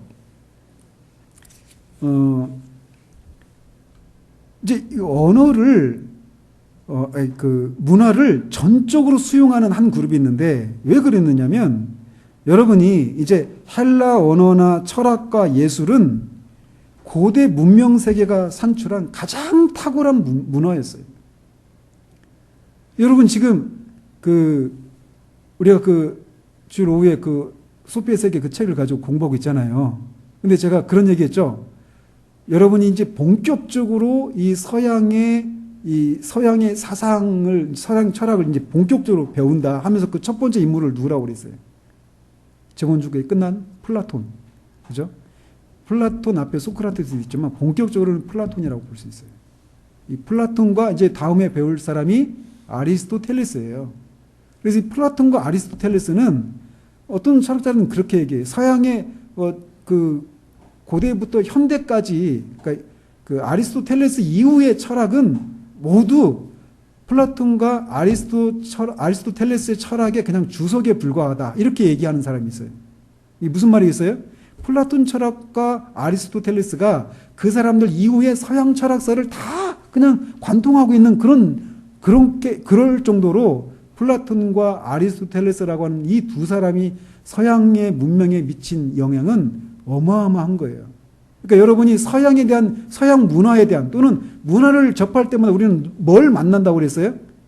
그 문화 활동을 하는 사람을 만난다고 그랬죠. 네? 문화 활동은 인간이 창조하는 그 모든 활동과 함께 그 활동으로 만들어진 어떤 결과물들, 이게 문화란 말이에요. 헬라 문화를 접한다 얘기는 헬라 사람들이 만들어낸 어떤 활동을 통해서 만들어낸 어떤 언어나 어떤 문학이나 건축물이나 조각이나 이런 어떤 결과물들 뿐만 아니라 그것들을 통해서 누굴 만나요? 헬라 사람들을 만나는 거예요. 아시겠어요? 여러분, 이게 주일학교에서 이런 얘기를 한다라는 게 굉장히 무모한 시도일 수도 있다 이런 생각을 하는데 여러분이 알아야 돼요. 아까 말했죠? 첫 시간에 배움은 뭐다? 배움은 흔들고 비워서 뭐 하는 거다? 채우는 거다. 예? 흔들고 비워서 채우는 게 배움이에요. 그 흔들리는 과정 속에 어렵고 막 복잡하고 생각하기 싫고 이런 게 있어요. 근데 흔들려야 돼. 그래야 비워지고 거기에 채워질 수 있는 거예요. 어려워도 그런 과정을 직면하고 뚫고 나가면서 우리가 성장하고 배워가는 거예요. 오케이? 자, 그러면서 헬라 언어와 이 철학과 예술은 고대 문명이 만들어낸 가장 탁월한 문명이다, 문화다, 이렇게 말을 해요. 특히 그래서 이 기독교와 헬라 문화는 일찍부터 접촉이 있었어요. 언제부터 그랬느냐면 이 구약 성경이 어떤 언어로 쓰여져 있었다고 그랬어요. 구약 성경. 히브리어로 쓰여졌어요. 근데 이 히브리어, 이 구약, 이스라엘 사람, 유대인들이 바벨론의 포로로 잡혀갔잖아요. 예? 그리고 이제 기독교를 알려면 유대의 역사도 여러분들이 알고 있어야 돼요. 왜 우리 역사도 잘 모르는데 이 유대 역사를 알아야 되느냐. 이런 얘기 하잖아요. 왜냐면, 왜 그럴까요? 그 유대인에게서 인류를 구원한 구세주가 나오셨기 때문에 그래요. 그래서 이 이스라엘 역사를 우리 대한민국 역사가 아니지만 배워야 되는 게 거기에 있는 거예요. 어쨌든 이스라엘 사람들이, 유대인들이 이제 포로에서 돌아와서 살다가 결국은 이 알렉산더 대제 때 멸망을 해요. 예? 그러면서 이제 그 뿔뿔이 흩어져. 그러면서 이제 그 전부터 이제 그랬지만 본격적으로는 그때예요. 그러면서 이제 그때가 서기 4세기 정도 되는데, 그러니까 기원전 4세기, 기원전 300년대죠. 그때부터 본격적으로 이스라엘 사람들이 막 뿔뿔이 흩어지는 거예요. 예루살렘은 그 유대 땅에만 사는 것이 아니라 주변에 많은 땅. 그래서 사도행전 2장에 보면은 오순절에 성령이 교회에 임할 때 거기 보면 어떤 일이 일어났었어요? 여러 지역, 거기 보면 16군데가 나오거든요. 그 16개 지역에서 지금은 뭐 리비아는 어디 있어요? 어느 대륙에? 리비아는 아프리카에 있는 대륙이에요. 북아프리카. 거기에서도 왔어요. 그러니까 이스라엘 사람들이 그냥 지금의 이스라엘 땅, 유대 땅에서만 산 것이 아니라 아주 아프리카 대륙에도, 유럽에도, 막 이집트 이런 데 뿔뿔이 흩어져서 사는 거예요. 그 뿔뿔이 흩어져서 살고 있었던 유대인들을 가리켜서 디아스포라 유대인 이렇게 말을 해요. 뭐라고 한다고요? 디아스포라 유대인. 여러분이 상식적으로 알고 계세요. 근데 이 디아스포라 유대인들이 가장 많이 살고 있었던 지역이 어디냐면 알렉산드리아라고 하는 지역이었어요. 알렉산드리아는 어디 있었을까요? 어디 있는 도시일까요? 알렉산드리아가 누구죠? 어떤 인물을 연상시키는 이름이에요? 알렉산더 대왕을 연상시키는 이름이죠. 알렉산더의 공덕을 기리기 위해서 세워진 도시가 알렉산드리아라는 도시예요. 근데 어디에 있었느냐? 이집트에 있었어요. 이집트. 그 이집트에는 그때 이집트의 알렉산드리아라는 도시에 유대인들이 굉장히 많이 살고 있었어요. 근데 그때는 다 알렉산더가 그리스 사람이에요. 헬라 사람이야. 알렉산더 대왕이. 근데 이 알렉산더 대왕이 헬라 사람이니까 어떤 말 쓰겠어요? 헬라어 쓰겠지. 그죠? 그러면서 알렉산더 대왕이 한 일이 뭐냐면, 그 전에는, 자, 여러분이 배웠죠? 플라톤 말하면서 플라톤의 그 철학을 배우면서 여러분이 정치에 대해서 배웠죠? 자, 집중하세요. 플라톤이 정치를 어떤 사람에 의해서 정치를 해야 된다고 했어요? 철학자가 해야 된다. 이렇게 했죠. 그래서 어떤 계급제도를 인정했잖아요. 철학자들, 어떤 사람들의 어떤 머리, 가슴, 배, 이걸과 관련해서 그 각각의 이 철학자는 머리에 해당되고, 이 가슴은 용기, 누구예요? 군인, 이런 사람들. 배는 어떤 욕망을 채우고, 어떤 복종하는 이런 계급들. 그렇게 해서 철학자가 머리가 우리 몸을 통제하는 것처럼 철학자에 의해서 나라가 다스려졌나. 이게 플라톤이 갖고 있었던 정치 철학이었단 말이에요. 그러니까 그랬는데 그리고 아리스토텔레스도 그런 면에서 큰 차이가 없어요. 그런데 알렉산더는 그 생각에 반대야. 그럼 어떻게 했느냐? 알렉산더는 맨 밑에 있는 그 피지배층이 있죠. 지배를 받는 그 맨 밑에 있는 계급들. 이런 사람들을 교육해야 된다는 거예요. 가르쳐야 된다는 거예요. 그래서 알렉산더가 가는 곳마다 정치로 군사적으로 막 휘어잡을 뿐만 아니라 헬라 문화를 공급하는 거예요. 근데 문화를 공급할 때 가장 먼저 뭘 할까요? 언어예요, 언어. 왜냐? 말에는 하이데거가 말하는 것처럼 언어는 사상의 집이다 이런 말을 해요. 하이데거라고 하는 철학자가. 그래서 언어 속에는 그 말을 사용하는 민족의 정신, 혼, 사상 이런 것들이 들어있는 거예요. 그래서 어때요? 이게 일본이 식민 지배를 했을 때 뭐 했어요? 우리나라 말을 못 쓰게 했죠. 무슨 말을 쓰게 했어요? 일본어. 언어를 못 쓰게 한다라고 하는 거. 이 언어라고 하는 것은 그런 거예요.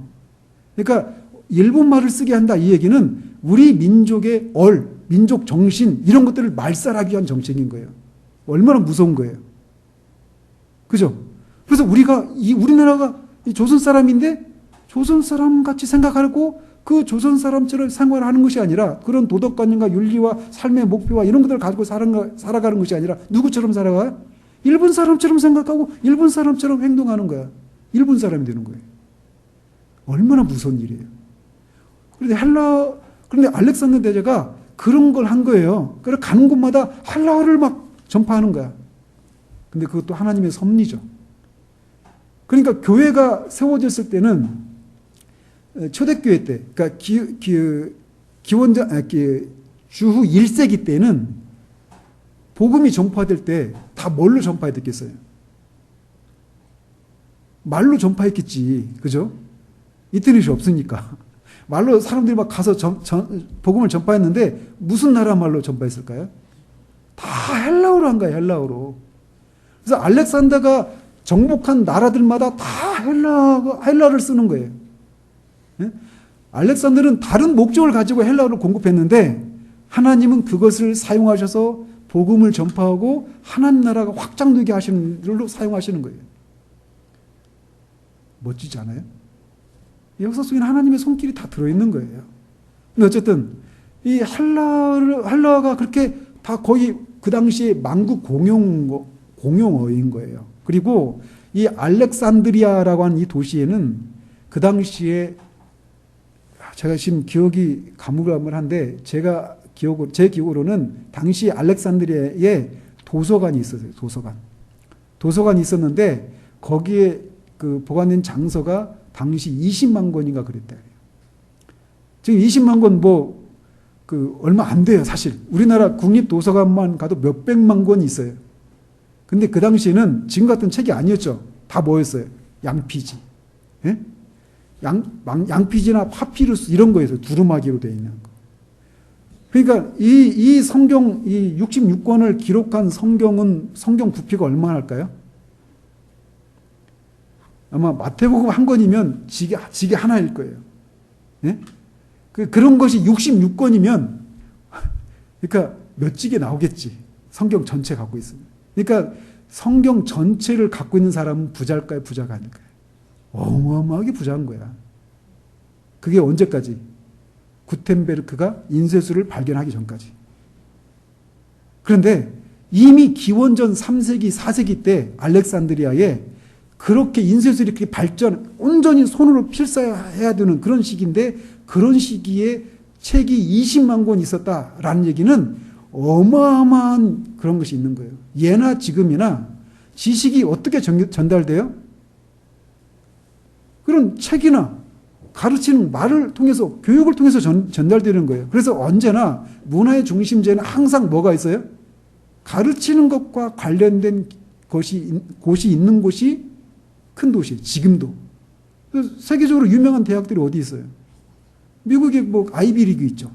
또는 영국의 캠브리지나 옥스퍼드 이런 데이죠. 그런 나라들이 강국인 거예요, 언제나. 이 역사가 그래 왔어요. 자, 딴 일을 갔는데, 어쨌든, 이미 흩어진 유대인들, 뭐라고 한다고요? 여러분의 기억력이 7분도 안 걸려. 7분도 안 돼. 디아스포라. 디아스포라 유대인들이 많이 살고 있었던 지역이 알렉산드리아예요. 근데 그들이 성경을 하나님 말씀 배워야 되잖아요. 근데 거기에 이미 거기 산 지가 오래됐기 때문에 헬라어에 익숙해. 그래서 그런 사람들을 위해서 히브리어로 된 성경을 헬라어로 번역을 한 성경이 나왔어요. 그게 70인경이라고 그래요. 왜 70인경이라고 하느냐? 70명 정도에 되는 학자들에 의해서 번역된 성경이기 때문에 70인경이라고 이렇게 말하는 거예요. 근데 거기서 이미 그런 책들이 있어요. 근데 어떤 말로 기록되어 있다고요? 헬라어로. 아까 말했죠. 언어는 뭐다? 사상의 집이다.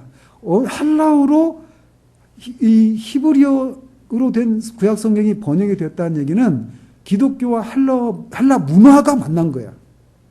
아시겠어요? 언어와의 만남은 문화와의 만남인 거예요. 아시겠죠? 그래서 기독교와 이 헬라 문화는 그런 식으로 이미 일찍부터 만났어요. 그리고 신약 성경 뭘로 기록되어 있어요? 헬라어로 되어 있어요. 헬라어로. 그러니까 헬라 문화와 기독교는 일찍부터 그렇게 만났단 말이에요. 그랬는데 그런 배경들을 가지고 있었어요. 그런데 지금 얘기를 뭐 하는 거예요? 지금 문화와 특별히 헬라 문화와 기독교와 관련해 가지고 세 가지 그룹이 있다고 그랬잖아요. 헬라 문화를 전적으로 수용하는 그룹, 전적으로 배척하는 그룹, 그거를 변혁하려고 하는 그룹이 있다. 근데 이 중에서 지금 뭘 살피고 있어요? 전적으로 수용하려고 하는 그룹에 대한 얘기를 하는 거예요. 이 헬라 문화와 기독교는 서로 이렇게 그렇게 일찍부터 이렇게 그런 만남이 있었던 거예요. 아시겠어요? 구약 성경이 헬라어로 번역되고 신약 성경이 헬라어로 기록이 되었어요. 재밌죠? 재밌어요. 자, 그런데 그랬는데 그 2세기 때 저스틴이라고 하는 교부가 있었어요. 교부는 Father of Church 해가지고 그 철치 파더 이렇게 부르기도 해요. 교회의 아버지다 이렇게 말하는 거예요. 이 얘기는 뭘까요? 기독교 초기에 기독교 신앙과 신학에 지대한 영향을 미쳤던 그런 사람들을 교부라고 불러요. 아시겠어요? 근데 이 교부들 중에 한 사람인 저스틴이라고 하는 사람이 있었어요. 그러니까 이 사람이 라틴식으로 이름은 유스티누스라고 하는, 라틴식으로 부르면 유스티누스. 저스틴이라고 하는 사람이 있었는데 이 사람은 로마에서 활동한 철학자였어요. 원래 철학자였어요. 그런데 이 사람이 기독교로 개종을 한 거야.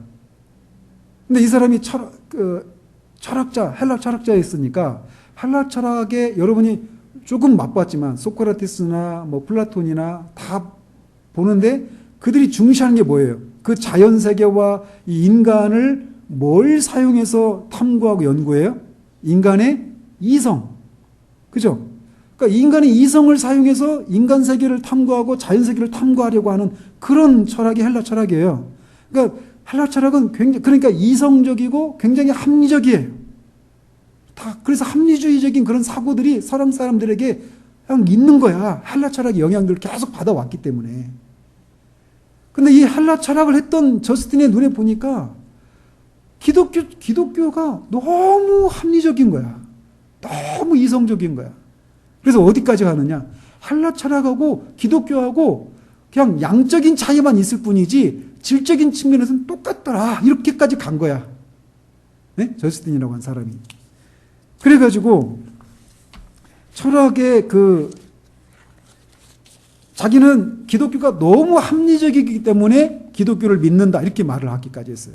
그러면서 이 기독교가 그러면 합리적이지 않느냐? 아니에요. 여러분이 기독교 신앙을 이제 정말 여러분이 믿음으로 기독교 세계에 들어오면 기독교처럼 합리적인 것이 없어요. 그 합리적인 것들을 우리가 깨달아 갈 때 거기서 오는 그 기쁨이 막 진짜 크거든요. 근데 그러다가 우리가 지성만을 강조하는 대로 흘러버려요. 지성만을 강조하는 이런 거를 주지주의라고 말을 해요. 그래서 이 진리가 가리키는 이 지성의 합리적인 체계, 지식 체계가 가리키는 궁극적인 대상이신 인격체이신 그리스도 하나님을 잊고 그냥 지적인 깨달음, 지적인 그 합리성 이런 것들에서 그런 것을 깨닫는 데서 오는 기쁨들만 추구하다가 궁극적으로는 하나님 인격체이신 하나님과의 만남 속에서 오는 그런 인격체와 인격체 사이에 나누는 그런 교제 기쁨들을 상실해 버리는 거예요. 이건 자기 뒷분들한테 얘기를 하는 거예요. 그래서 현대에도 언제나 그런 흐름이 있었어요. 언제나 기독교 역사 가운데. 왜 그런 위험이 있느냐? 인간이 이성적인 존재로 지음받았기 때문에 그러는 거야. 어쨌든 저스틴이라고 하는 사람은 그런 걸 주장하면서 어디까지 갔느냐? 그리스도의 성육신 이전에 살았던 사람이나 그리스도의 성육신 이후에 살았던 사람들 간에 근본적인 차이가 있는 건 아니다. 단지 양적인 차이만 있을 뿐이다. 이렇게 주장을 한 거예요. 이게 무슨 말이냐? 그리스도가 누구죠? 예수님이에요. 하나님의 아들이 인간 예수로 오신 분이 그리스도야. 근데 그 그리스도가 이 땅에 오시기 전에 로고스에 의해서 살았던 사람. 로고스 들어봤죠? 누가 얘기했지? 헤라클레이토스. 기억나요? 헤라클레이토스라고 하는 사람 들어봤죠? 그래서 헤라클레이토스가 이 세계의 혼이라고 부르는 어떤 이성, 세계의 어떤 질서, 그 세계 그 배후에 있는 어떤 질서를 창조해내는 그런 존재, 이걸 로고스라고, 그 세계 이성이라고 불렀던 그거를 로고스라고 불렀단 말이에요. 로고스. 네? 근데 그 로고스는 인격체가 아니야. 아시겠어요? 잠깐 다뤘었죠? 근데 이 헤라클레이토스가 그런 세계 이성이라고 부르는 그 로고스에 의해서 살았던 사람들은 그리스도가 오시기 전에 그리스도인이었다. 이렇게까지 주장하는 거야. 그래서 플라톤도, 소크라테스도, 그 파르메니데스, 헤라클레이토스, 막 이런 사람들 들어봤죠? 이런 사람들이 다 그리스도인이라는 거예요. 그리스도가 오기 전에 살았던 그리스도인들이다.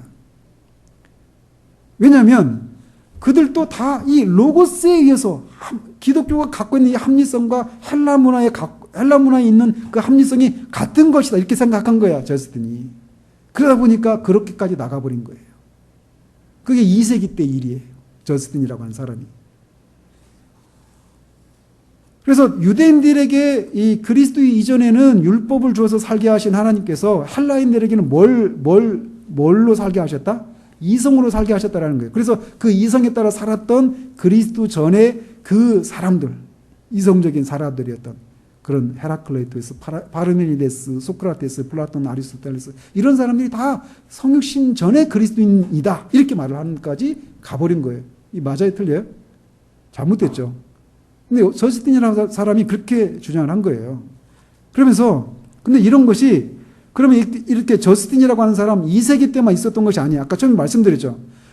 이런 주장이 막 힘을 얻을 때도 있고 힘을 잃을 때도 있고 하면서 역사 속에 계속 이렇게 나타났다 사그라들었다 이렇다 그랬잖아요. 2세기 때 저스틴 때만 이런 헬라 문화를 전적으로 수용하는 그런 게 이 저스틴 때만 있었던 것이 아니라 이후에도 그랬다라는 거예요. 그래서 르네상스로 인문 교육이 성하던 때, 그러니까 12세기에서 16세기 때도 그랬어요. 그때도 헬라 철학에 대해서 마찬가지 생각을 갖고 있었다는 거예요. 그래서 여러분 지지난주에 그 오예배 때 웨스트민스터 신앙 고백서 하면서 그 공인 본문 이런 얘기 들어봤죠. 킹 제임스 버전만이 이 공인 본문에 따라서 번역된 성경이기 때문에 킹 제임스 성경만 오류가 없는 성경 이렇게 주장하는 사람이 있다고 그랬잖아요. 그래서 공인 본문이 어디서 나오느냐라고 말하면서 제가 어떤 사람 얘기했죠? 혹시 기억나요? 에라스무스 기억나요? 에라스무스라고 하는 사람이 이 르네상스 시대의 대표적인 인문학자였어요. 근데 그 사람이 뭐라고 말을 했느냐? 이 거룩한 소크라테스여, 우리를 위하여 기도하라. 이렇게 얘기했다라는 거예요. 예? 자, 이런 생각을 갖고 있는 사람이 성경을 번역할 때는 항상 뭐가 들어갈까요? 어떤 번역과 거기는 그 사람 번역자의 어떤 사상이 들어가는 거예요. 뭐 거기까지 하면 또 막 또 저기까지 가야 되니까. 어쨌든 이 르네상스 시대의 대표적인 인문학자 중에 한 사람이었던 에라스무스도 그렇게 거룩한 소크라테스에 우리를 위해서 기도하라.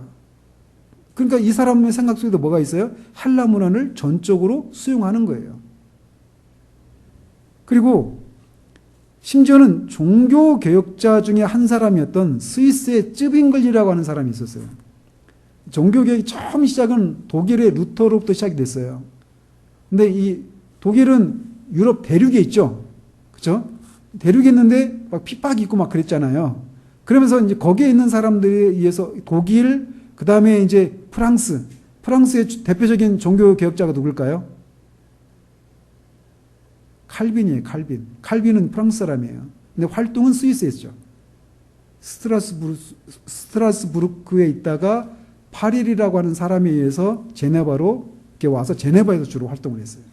그래서 스위스 제네바에서 활동했기 때문에 스위스 사람인가 싶지만 그의 태생은 프랑스예요. 자, 독일의 루터, 프랑스의 칼빈, 그다음에 스위스에는 쯔빙글리가 있었어요. 그러니까 굉장히 종교개혁자 중에서도 아주 대표적인 사람이었죠. 쯔빙글리. 성찬신과 관련해서 영적 기념설 이 주장했던 사람이기도 한데, 이 쯔빙글리가 이렇게 얘기했다라는 거예요. 플라톤은 신적 존재이므로 최상 거룩자여서 그를 위하여 하늘의 문이 절로 열렸다라고까지 말했대요. 그러니까 이 헬라 문화를 전적으로 수용하는 이것이 종교개혁자에게도 나타난다라고 하는 것이에요. 아시겠어요? 그러니까 이거를 그냥 우리하고는 상관이 없는 것이겠건 이렇게 생각해서는 안 된다라는 거예요. 오늘 제가 말씀드리고 싶은 거예요. 그래서 그런 게 있었고, 그래서 저스틴이 2세기 때 사람이고, 이제 아까 말한 것처럼 알렉산드리아라고 하는 도시가 있다고 그랬잖아요. 거기에서 3세기 초에 이렇게 헬라 철학으로 기독교의 신앙을 이렇게 해석하려고 하는 이런 시도들이 저스틴에 의해서 시작이 됐는데, 이게 꽃을 핀 것이 3세기 때 알렉산드리아 지방에서 그랬어요. 그래서 알렉산드리아의 감독이었던 클레멘트라고 하는 사람이 그것을 이어받았고, 클레멘트의 제자였던 오리겐이라고 하는 사람이 이 플라톤 철학으로 기독교를 설명하려고 하는, 변증하려고 하는 시도를 했던 거예요. 그래서 플라톤의 철학 중에 가장 중심적인 철학이 뭐라고 그랬어요? 이 현상계가 있고, 우리가 지금 눈에 보이는 이 현상, 이 세계는 이게 진짜라고 그랬어요? 아니라고 그랬어요? 눈에 보이는 거, 이 세계가 진짜 세계예요? 그럼 진짜 세계는 어디야? 이데아라고 그랬잖아요. 그죠?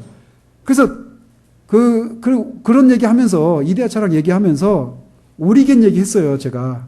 기억나요? 오리겐이라고 하는 사람이 이 플라톤의 이 철학, 이데아 사상을 받아들여서 우리가, 그러니까 이데아 철학의 핵심이 그렇잖아요. 지금 눈에 보이는 이 역사 속에 이 시공간 속에서 존재하는 이 컵은 이 진짜 컵이 아니라 이 컵의 원형인 이 컵에 이데아가 있다라는 거예요. 이데아에. 네? 이데아 세계에. 그러니까 이 현재 속, 여기에서 나타나는 것은 이미 이데아 세계 속에서 이 컵이 이미 있었다라는 것이에요.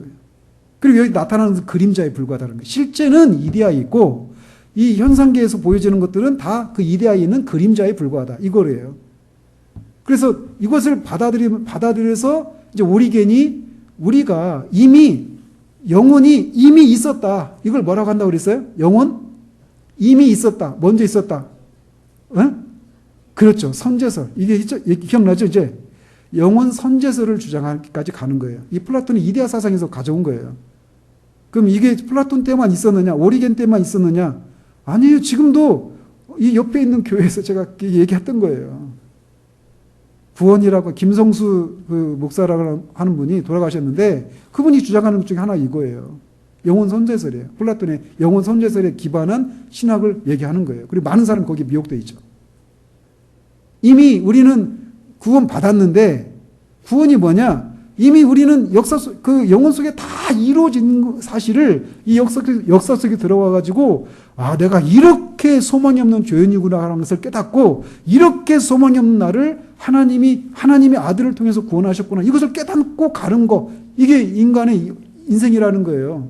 그러니까 여기는 단지 그것을 깨닫고 구원이 이거구나라고 하는 깨닫고 돌아가는 거예요. 원래 있었던 곳으로. 그러니까 여기 이 세상이 진짜겠어요? 아니면 거기 있는 세상이 진짜겠어요? 거기 있는 세상이 진짜인 거야. 그럼 여기에 있어서는 여기 있는 사는 사람이 바라는 게 뭐겠어요? 빨리 이 세상을 벗는 거겠지. 그죠? 그래서 그런 설교 듣고 있던 사람 중에 자살하는 사람이 생겨나는 거예요. 무서운 거예요. 그래서 가르침이라고 하는 게 그래서 무서운 거예요, 여러분. 자, 2세기 때 이렇게 저스틴에 의해서 3세기 알렉산드리아의 클레멘트 감독이라는 사람, 그의 제자였던 오리겐이라고 하는 교부에 의해서 이렇게 헬라 철학을 가지고 기독교를 해석하려고 하는 이런 움직임이 이어져 온 거예요.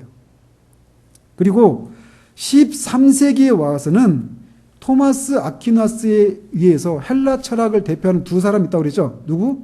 하나는 플라톤, 하나는 아리스토텔레스. 토마스 아퀴나스는 아리스토텔레스의 철학을 가지고 기독교를 설명하려고 하는 그런 시도를 했던 사람이에요.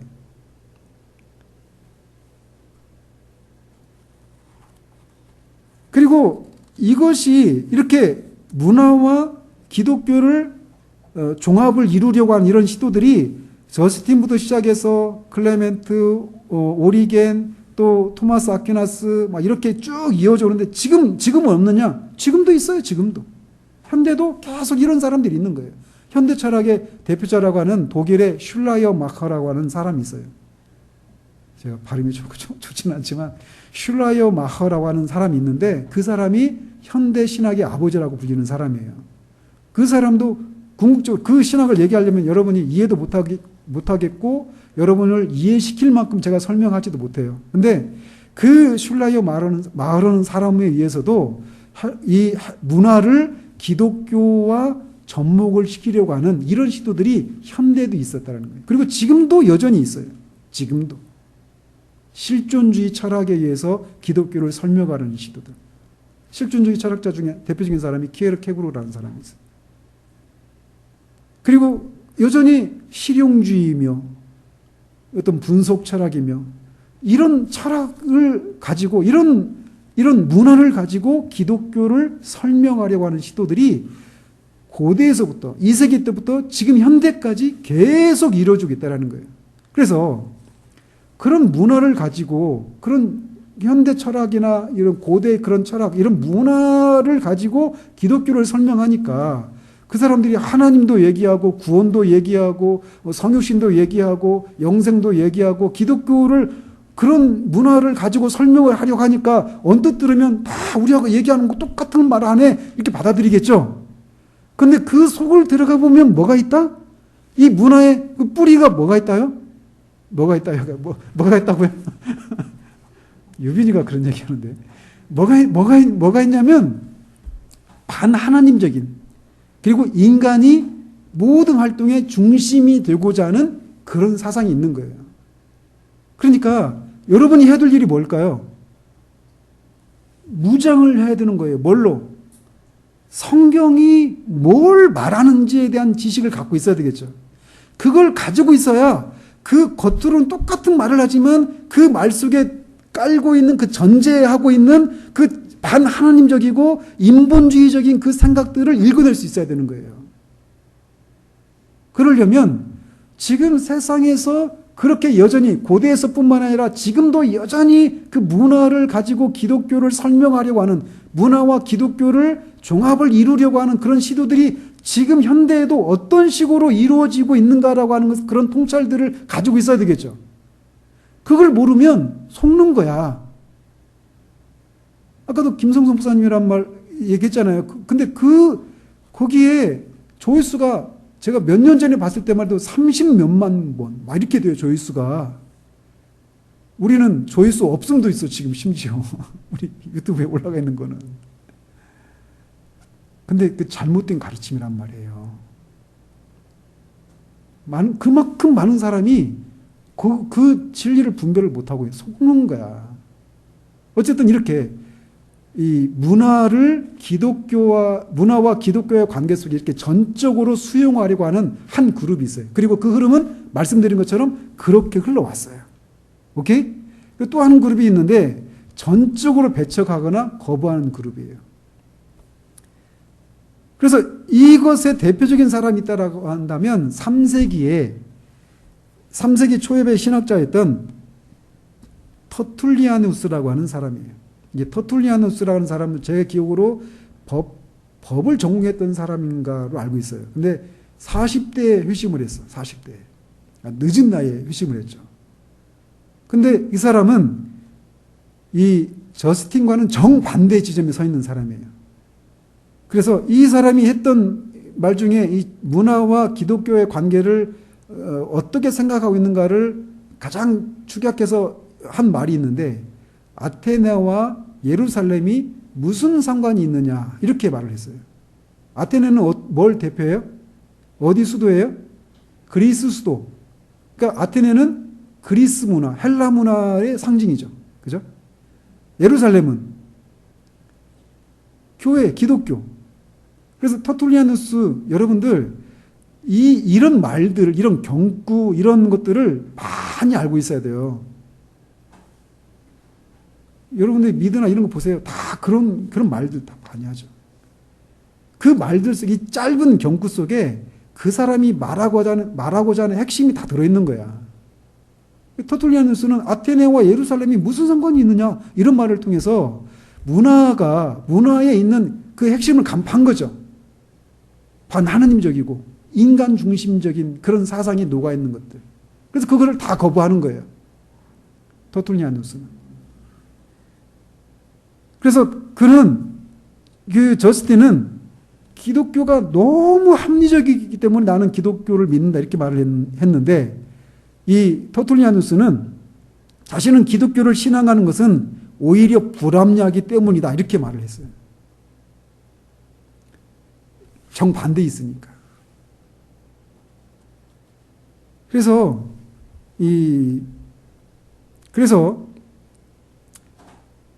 그런 태도가 교회의 터툴리아누스 3세기 때부터 시작이 됐는데, 그러면 그것도 그 시대에만 있었고 그 이후는 안 나타나느냐? 그게 아니에요. 그 이후에도 여전히 이렇게 문화를 전적으로 배척하는, 거부하는 이런 흐름들이 계속되어 왔어요. 루터도 그런 성향을 갖고 있어요. 그 중세에는 어떤 것으로 나타났을까요? 중세에는 어떤 운동으로? 수도원 운동으로. 응? 세상을 떠나서 오직 이 신앙에만 집중하려고 하는, 하나님과의 관계에만 집중하려고 하는 이런 흐름들. 처음 시작은 문화를 배척하기 위한 것이 아니라 하나님 너무 교회가 세속화되고 하나님을 섬기고 하나님께 집중하는 이런 것들이 많은 제약이 따르니까 하나님과의 관계에서 순전함을 추구하기 위한 목적으로 시작이 됐는데, 결국은 그렇게까지 가버리는 거예요. 문화를 전적으로 배격하는 대로. 그리고 종교개혁 때도 제세례파 이런 사람들, 그리고 여러분들 그 영화나 이런 데 보면은 미국에 그런 사람들 있죠. 여전히 옛날 전기나 이런 것들, 전화나 이런 거 사용하지 않고, 현대 문명을 사용하지 않고 수레 타고 마차 타고 다니고 이런 사람들 있죠. 막 옛날 복장이 있고. 뭐라고 그래요? 아미시 들어봤어요? 아미시 이 사람들이 다 제세례파, 메노나이트 이런 사람들이 후예예요. 그런 사람들이 또 이 문화를 전적으로 배척하는 그런 그룹이에요. 근데 이런 것이 이렇게 어떤 아미시 이렇게 불리지는 않아도 우리들의 생각 속에도 그런 것이 있을 수 있는 거예요. 하나님과 경건한 거, 하나님을 거룩한 거, 이걸 추구하다가 성속 이원론에 빠져버리는 거야. 네? 거룩한 것이 있고 속된 것이 있는 거야. 성속 이원론이라고 부르는 거예요. 그런 생각도 문화를 전적으로 배격하려고 한 이런 생각에서 나오는 거란 말이에요. 어떤 무슨 주 이렇게 불리지는 않는다 하더라도 개인적으로 우리가 그런 생각들을 갖고 있는 거예요.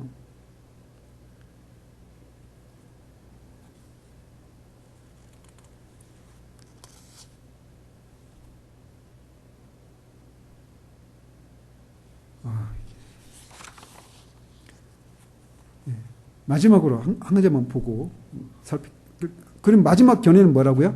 문화를 변혁을 시도하려는 시도예요. 이게 성경적인 개념이에요.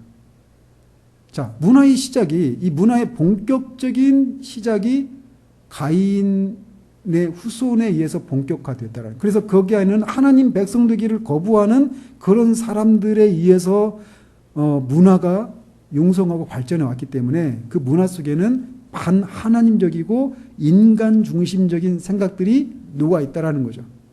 그런데 그 하나님이 문화 명령을 내리셨단 말이에요. 그래서 문화를 떠나서 이 문화를 전적으로 배척하는 그런 삶을 살면 안 돼. 근데 그렇다 해서 그 문화를 그냥 고스란히 받아들여서도 안 되는 거예요. 왜? 반하나님적인 생각이 녹아있기 때문에. 그래서 그거를 문화 활동을 해야 돼요. 근데 그 문화를 그대로 받아들이면 안 되고 문화를 개혁해야 되는 거예요. 이게 우리 개혁주의 입장에 있는 문화와 관련해서 문화 변혁적인 사상이다 이렇게 부르는 거예요. 뭐라고요? 문화 변혁. 이런 용어들을 여러분이 이 말이라고 하는 게 아까 말했죠. 언어는 사상의 집이다. 이 집이에요, 집.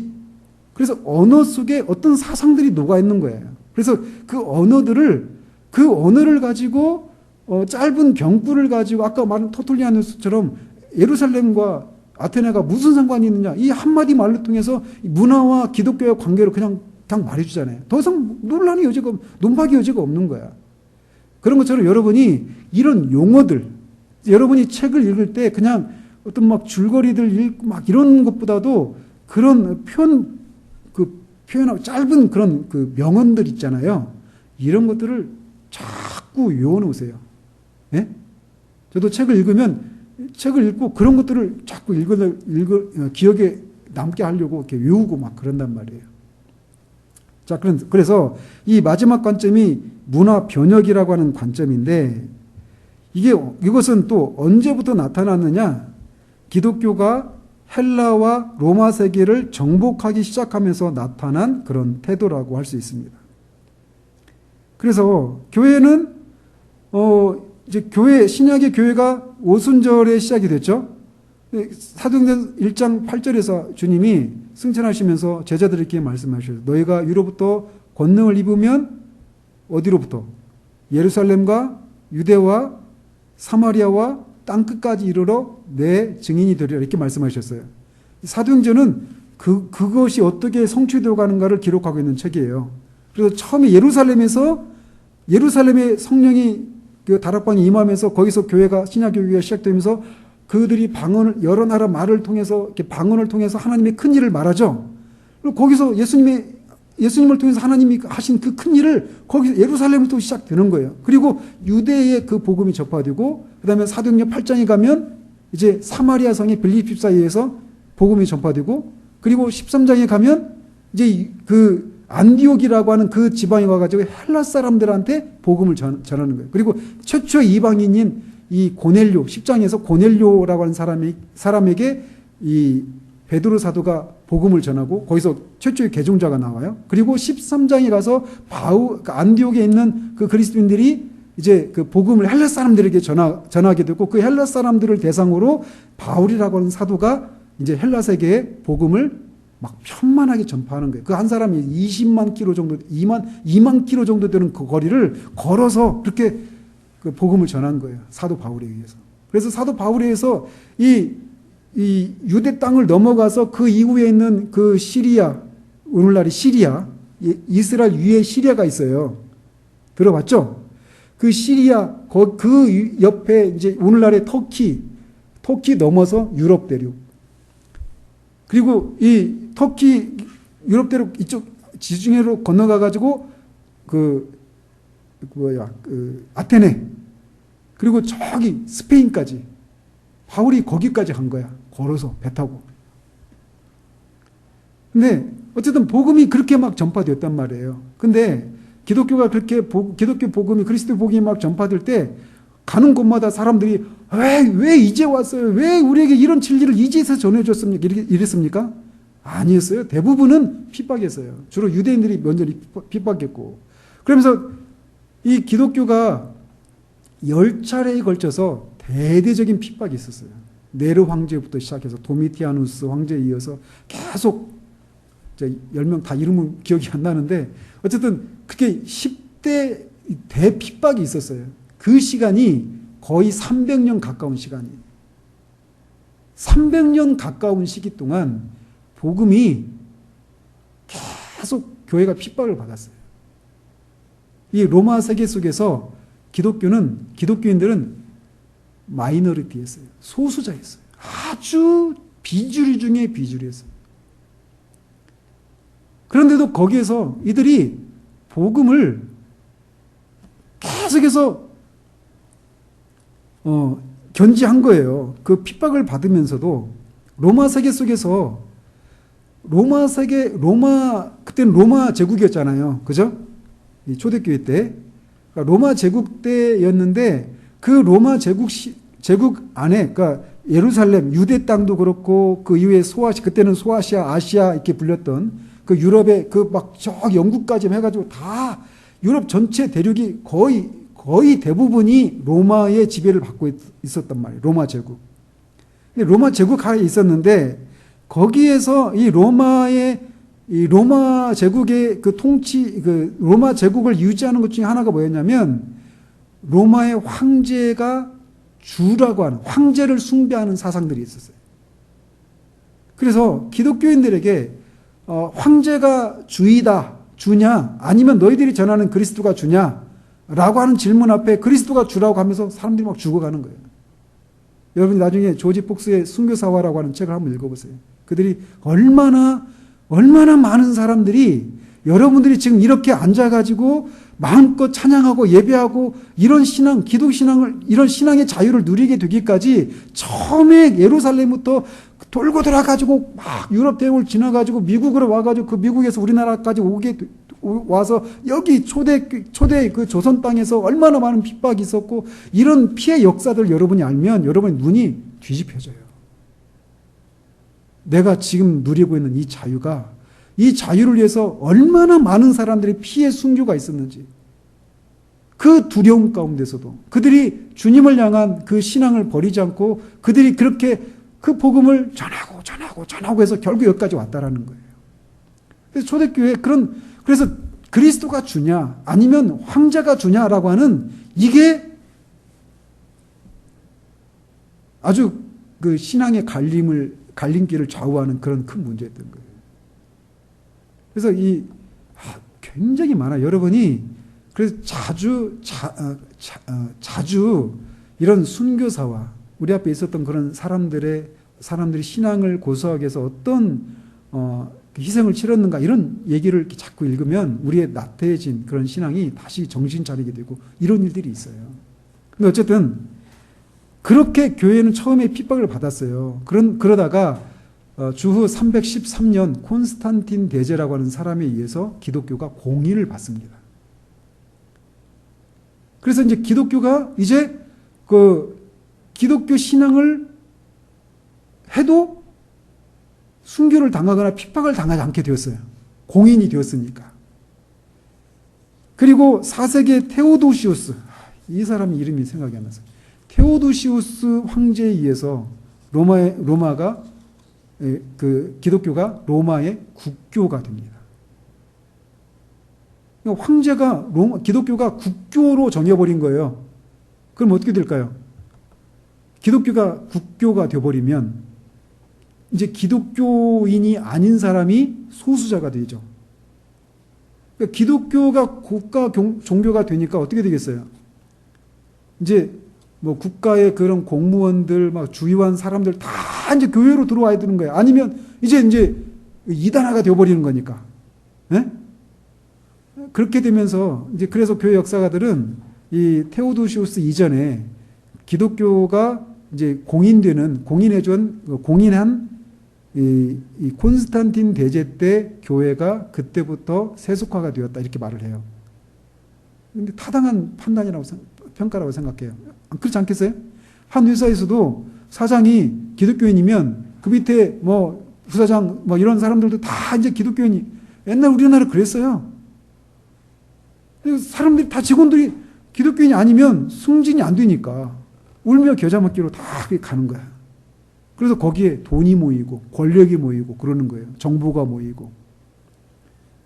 우리나라도 그래서 타락한 거예요. 기독교가. 초대교회, 우리나라 초대교회인 1800년대 후반, 1900년대 그 초반, 이때의 그 순수했던 그런 신앙들이 사라지고 세속화되어 버렸어요. 지금은 예수 믿으면 누가 핍박받나요?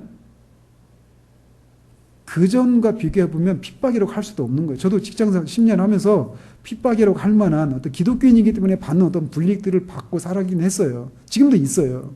그런데 이때에 비교하면 핍박도 아니죠. 어쨌든 그렇게 초대교회가 핍박을 받는 시대에도 그들은 로마 문화나 헬라 문화에 기독교를 이렇게 타협을 해가지고 기독교 신앙을 포기한 것이 아니라 그 문화에 저항한 거예요. 로마 문화나 헬라 문화에.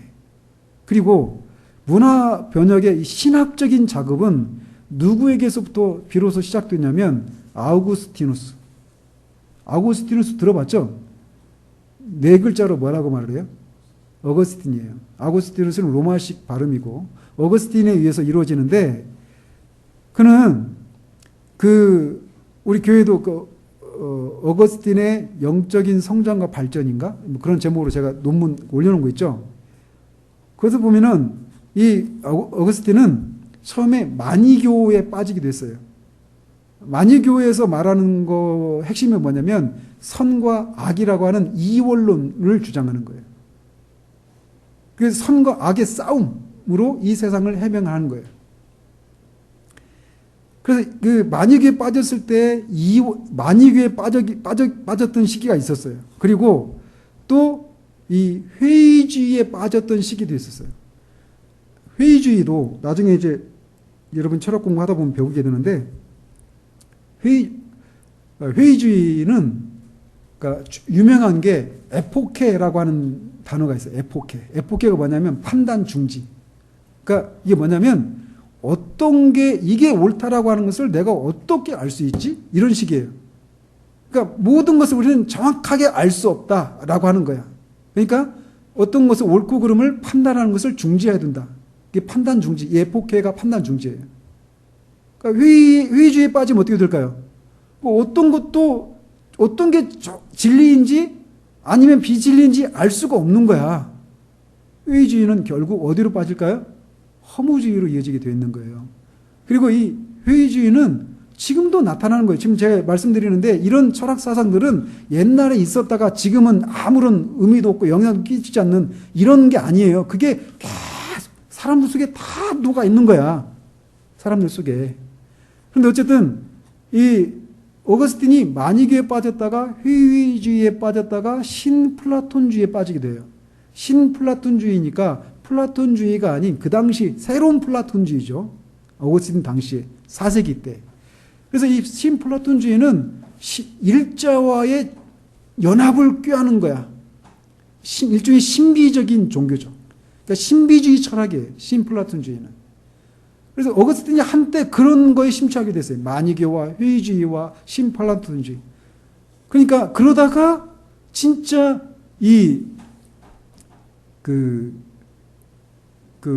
회심을 한 거예요.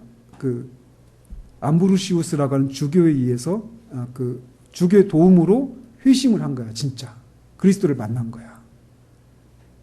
그리고 나니까 마니교의 또 회의주의나 신플라톤주의나 그런 것들이 말하고 있는 것과 성경이 말하고 있는 것들을 분별할 수 있는 통찰들이 그에게 있었던 거예요. 그래서 그런 것들을 그래서 처음에는 온통 어거스틴도 자신의 영혼이 어떻게 하면 구원받는가 이 문제에만 사로잡혀 있었죠. 그러다가 점점 이 헬라 철학에 의한 그런 신학적인 그런 전개들을 배제하는 데까지 나타났어요. 그래서 기독교 신앙 안에 들어와 있는 이 헬라 철학적인 요소들을 이제 배격하고 분별해내는 이런 작업들이 어거스틴에 의해서 시작이 됐어요. 4세기 때. 그리고 이것은 종교개혁 당시에 칼빈에게로 이어집니다. 그리고 이 칼빈의 사상이 한마디로 말하면 이 문화를 변혁하는 거예요. 문화 속에 들어있는 그 어떤 잘못된 것들이 기독교 사상에 어떻게 오염되어서 들어와 있는지 이런 것들을 분별을 하고 그런 기독교 사상에서 헬라 철학적인 그런 헬라 문화적인 요소들을 배격하는 일들을 하는 거예요. 네? 그래서 기독교 신앙의 어떤 순수함들을 지켜내는 작업들을 하는 거죠. 근데 이런 노력들이 어거스틴, 칼빈으로 이어지고 이제 19세기 들어와 가지고는 1800년대죠. 19세기 들어와 가지고는 네덜란드의 아브라함 카이퍼라고 하는 사람이 그것을 이어받아요. 그래서 아브라함 카이퍼의 중심적인 사상이 뭐냐? 모든 것 속에서 그리스도가 왕이 되게 해라라는 거예요. 그러니까 교회에서만 그리스도가 왕이 되게 해라 이런 얘기가 아니라 모든 영역에서, 교육의 영역에서, 경제 영역에서, 정치 영역에서 이 모든 영역이 왜? 거기도 그리스도가 권세로 다스리시는 나라이기 때문에. 거기도 교회는 은혜로 다스려지는 하나님의 나라이지만 교회 밖에 다른 세상들도 그리스도의 권세로 다스려지는, 권능으로 다스려지는 왕국이 하나님 나라이기 때문에 거기도 그리스도가 왕이 되게 해야 된다. 그래서 그럼 다른 영역 속에 녹아있는 그 반기독교적인 사상들을 분별해내고 배격하고 그런 것들을 다 그리스도 성경적인 기독교적인 그런 사상에 의해서 정치가 이루어지고 기독교적인 사상에 의해서 교육이 이루어져야 되고 기독교적인 사상에 의해서 경제활동이 이루어져야 되고 기독교적인 사상에 의해서 어떤 양육과 뭐 국방과 외교와 노동과 이런 모든 것들이 모든 영역이 다 그렇게 그리스도가 왕이 되게 하는 그런 일들을 해야 된다. 이런 걸 한 거예요. 그러면서 이 아브라함 카이퍼가 신학자이고 목회자이면서 나중에 네덜란드의 수상까지 됩니다. 그리고 수상까지 되고 그 또 자유대학이라고 하는 대학을 세워가지고 거기서 기독교적으로 이제 교육을 하는. 그래서 그런 기독교적인 그런 그 사상으로 무장된 사람들을 그런 엘리트들을 네덜란드 사회에 모든 영역에 배출하는 거예요. 신학자들을 길러내는 것뿐만 아니라. 멋지죠? 네덜란드가 그런 나라였는데 세계적으로 가장 먼저 동성애를 합법적으로 인정한 나라가 네덜란드가 되고 말았어요.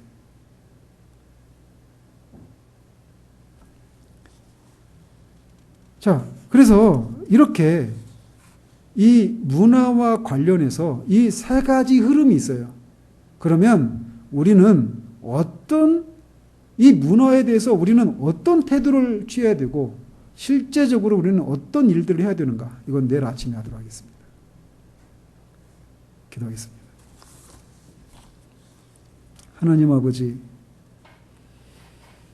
우리가 모르는 사이에 이 세상의 그런 사상들이 녹아져 있는 그런 모든 것들이 우리들도 모르는 사이에 우리들의 생각 속에 들어와 있게 된다는 사실들을 하나님 우리의 눈을 열어주셔서 볼 수 있도록 주님 도우시기를 원합니다. 이 하나님이 천지를 창조하신 목적이 문화활동을 통해서 하나님 나라를 건설하는 것이라고 하는 이 목적은 타락하기 전에 주신 명령이지만 타락한 이후에도 여전히 유효한 명령이기에 하나님 두기를 싫어했던 가인의 후손에 의해서 문화가 창달되었음에도 불구하고 지금까지 그것을 인류 문화가 이렇게 계속 지속되도록 했다라는 사실들을 우리가 살폈습니다. 그렇기 때문에 문화의 첫 본격적인 시작이 하나님 두기를 싫어하는 사람들에 의해서 본격적으로 시작되고 발전되어 왔기 때문에 이 문화 속에는 반하나님적이고 모든 활동의 중심에 인간이 있기를 원하는 그런 사상들이 녹아 있기에 그런 것들을 우리가 분별해내고 그런 것들을 배격하고 문화 활동을 통해서 하나님이 하나님이시고 하나님이 숨겨놓으신 지혜와 권능을 발견해서 하나님을 하나님으로 인정하고 예배하는 그런 것을 위해서 우리가 문화 활동을 해야 된다는 것을 우리가 이 짧은 시간에 살펴보았습니다. 아버지 하나님, 그러면 이제 우리 아이들이 그 문화의 한 축을 이루고 있는 학문 활동을 하고 있는 우리 아이들이 자신의 위치에서 어떻게 왜 그 공부를 해야 되는지, 또 무엇을 목표로 해야 되는지, 그런 것들 속에서 무엇을 발견해야 되는지에 대해서 우리가 살펴보려고 합니다. 하나님 우리 아이들에게 깨달음의 은혜를 허락해 주시옵소서, 빛을 허락해 주시옵소서. 그래서 우리 사는 시대를, 자신들이 사는 시대를 볼 수 있도록 도우시고, 그런 반하나님적이고 인간 중심적인 그런 세상의 한복판에서 구별된 하나님의 백성으로서 자신들에게 맡겨진 역사적인 책무가 무엇인지를 알고 그 책무를 주님이 주시는 힘과 지혜로 감당하여서 하나님 나라에 기여하는 그런 우리 아이들 될 수 있도록 주님 도우시기를 원합니다. 예수 그리스도 이름으로 기도합니다. 아멘.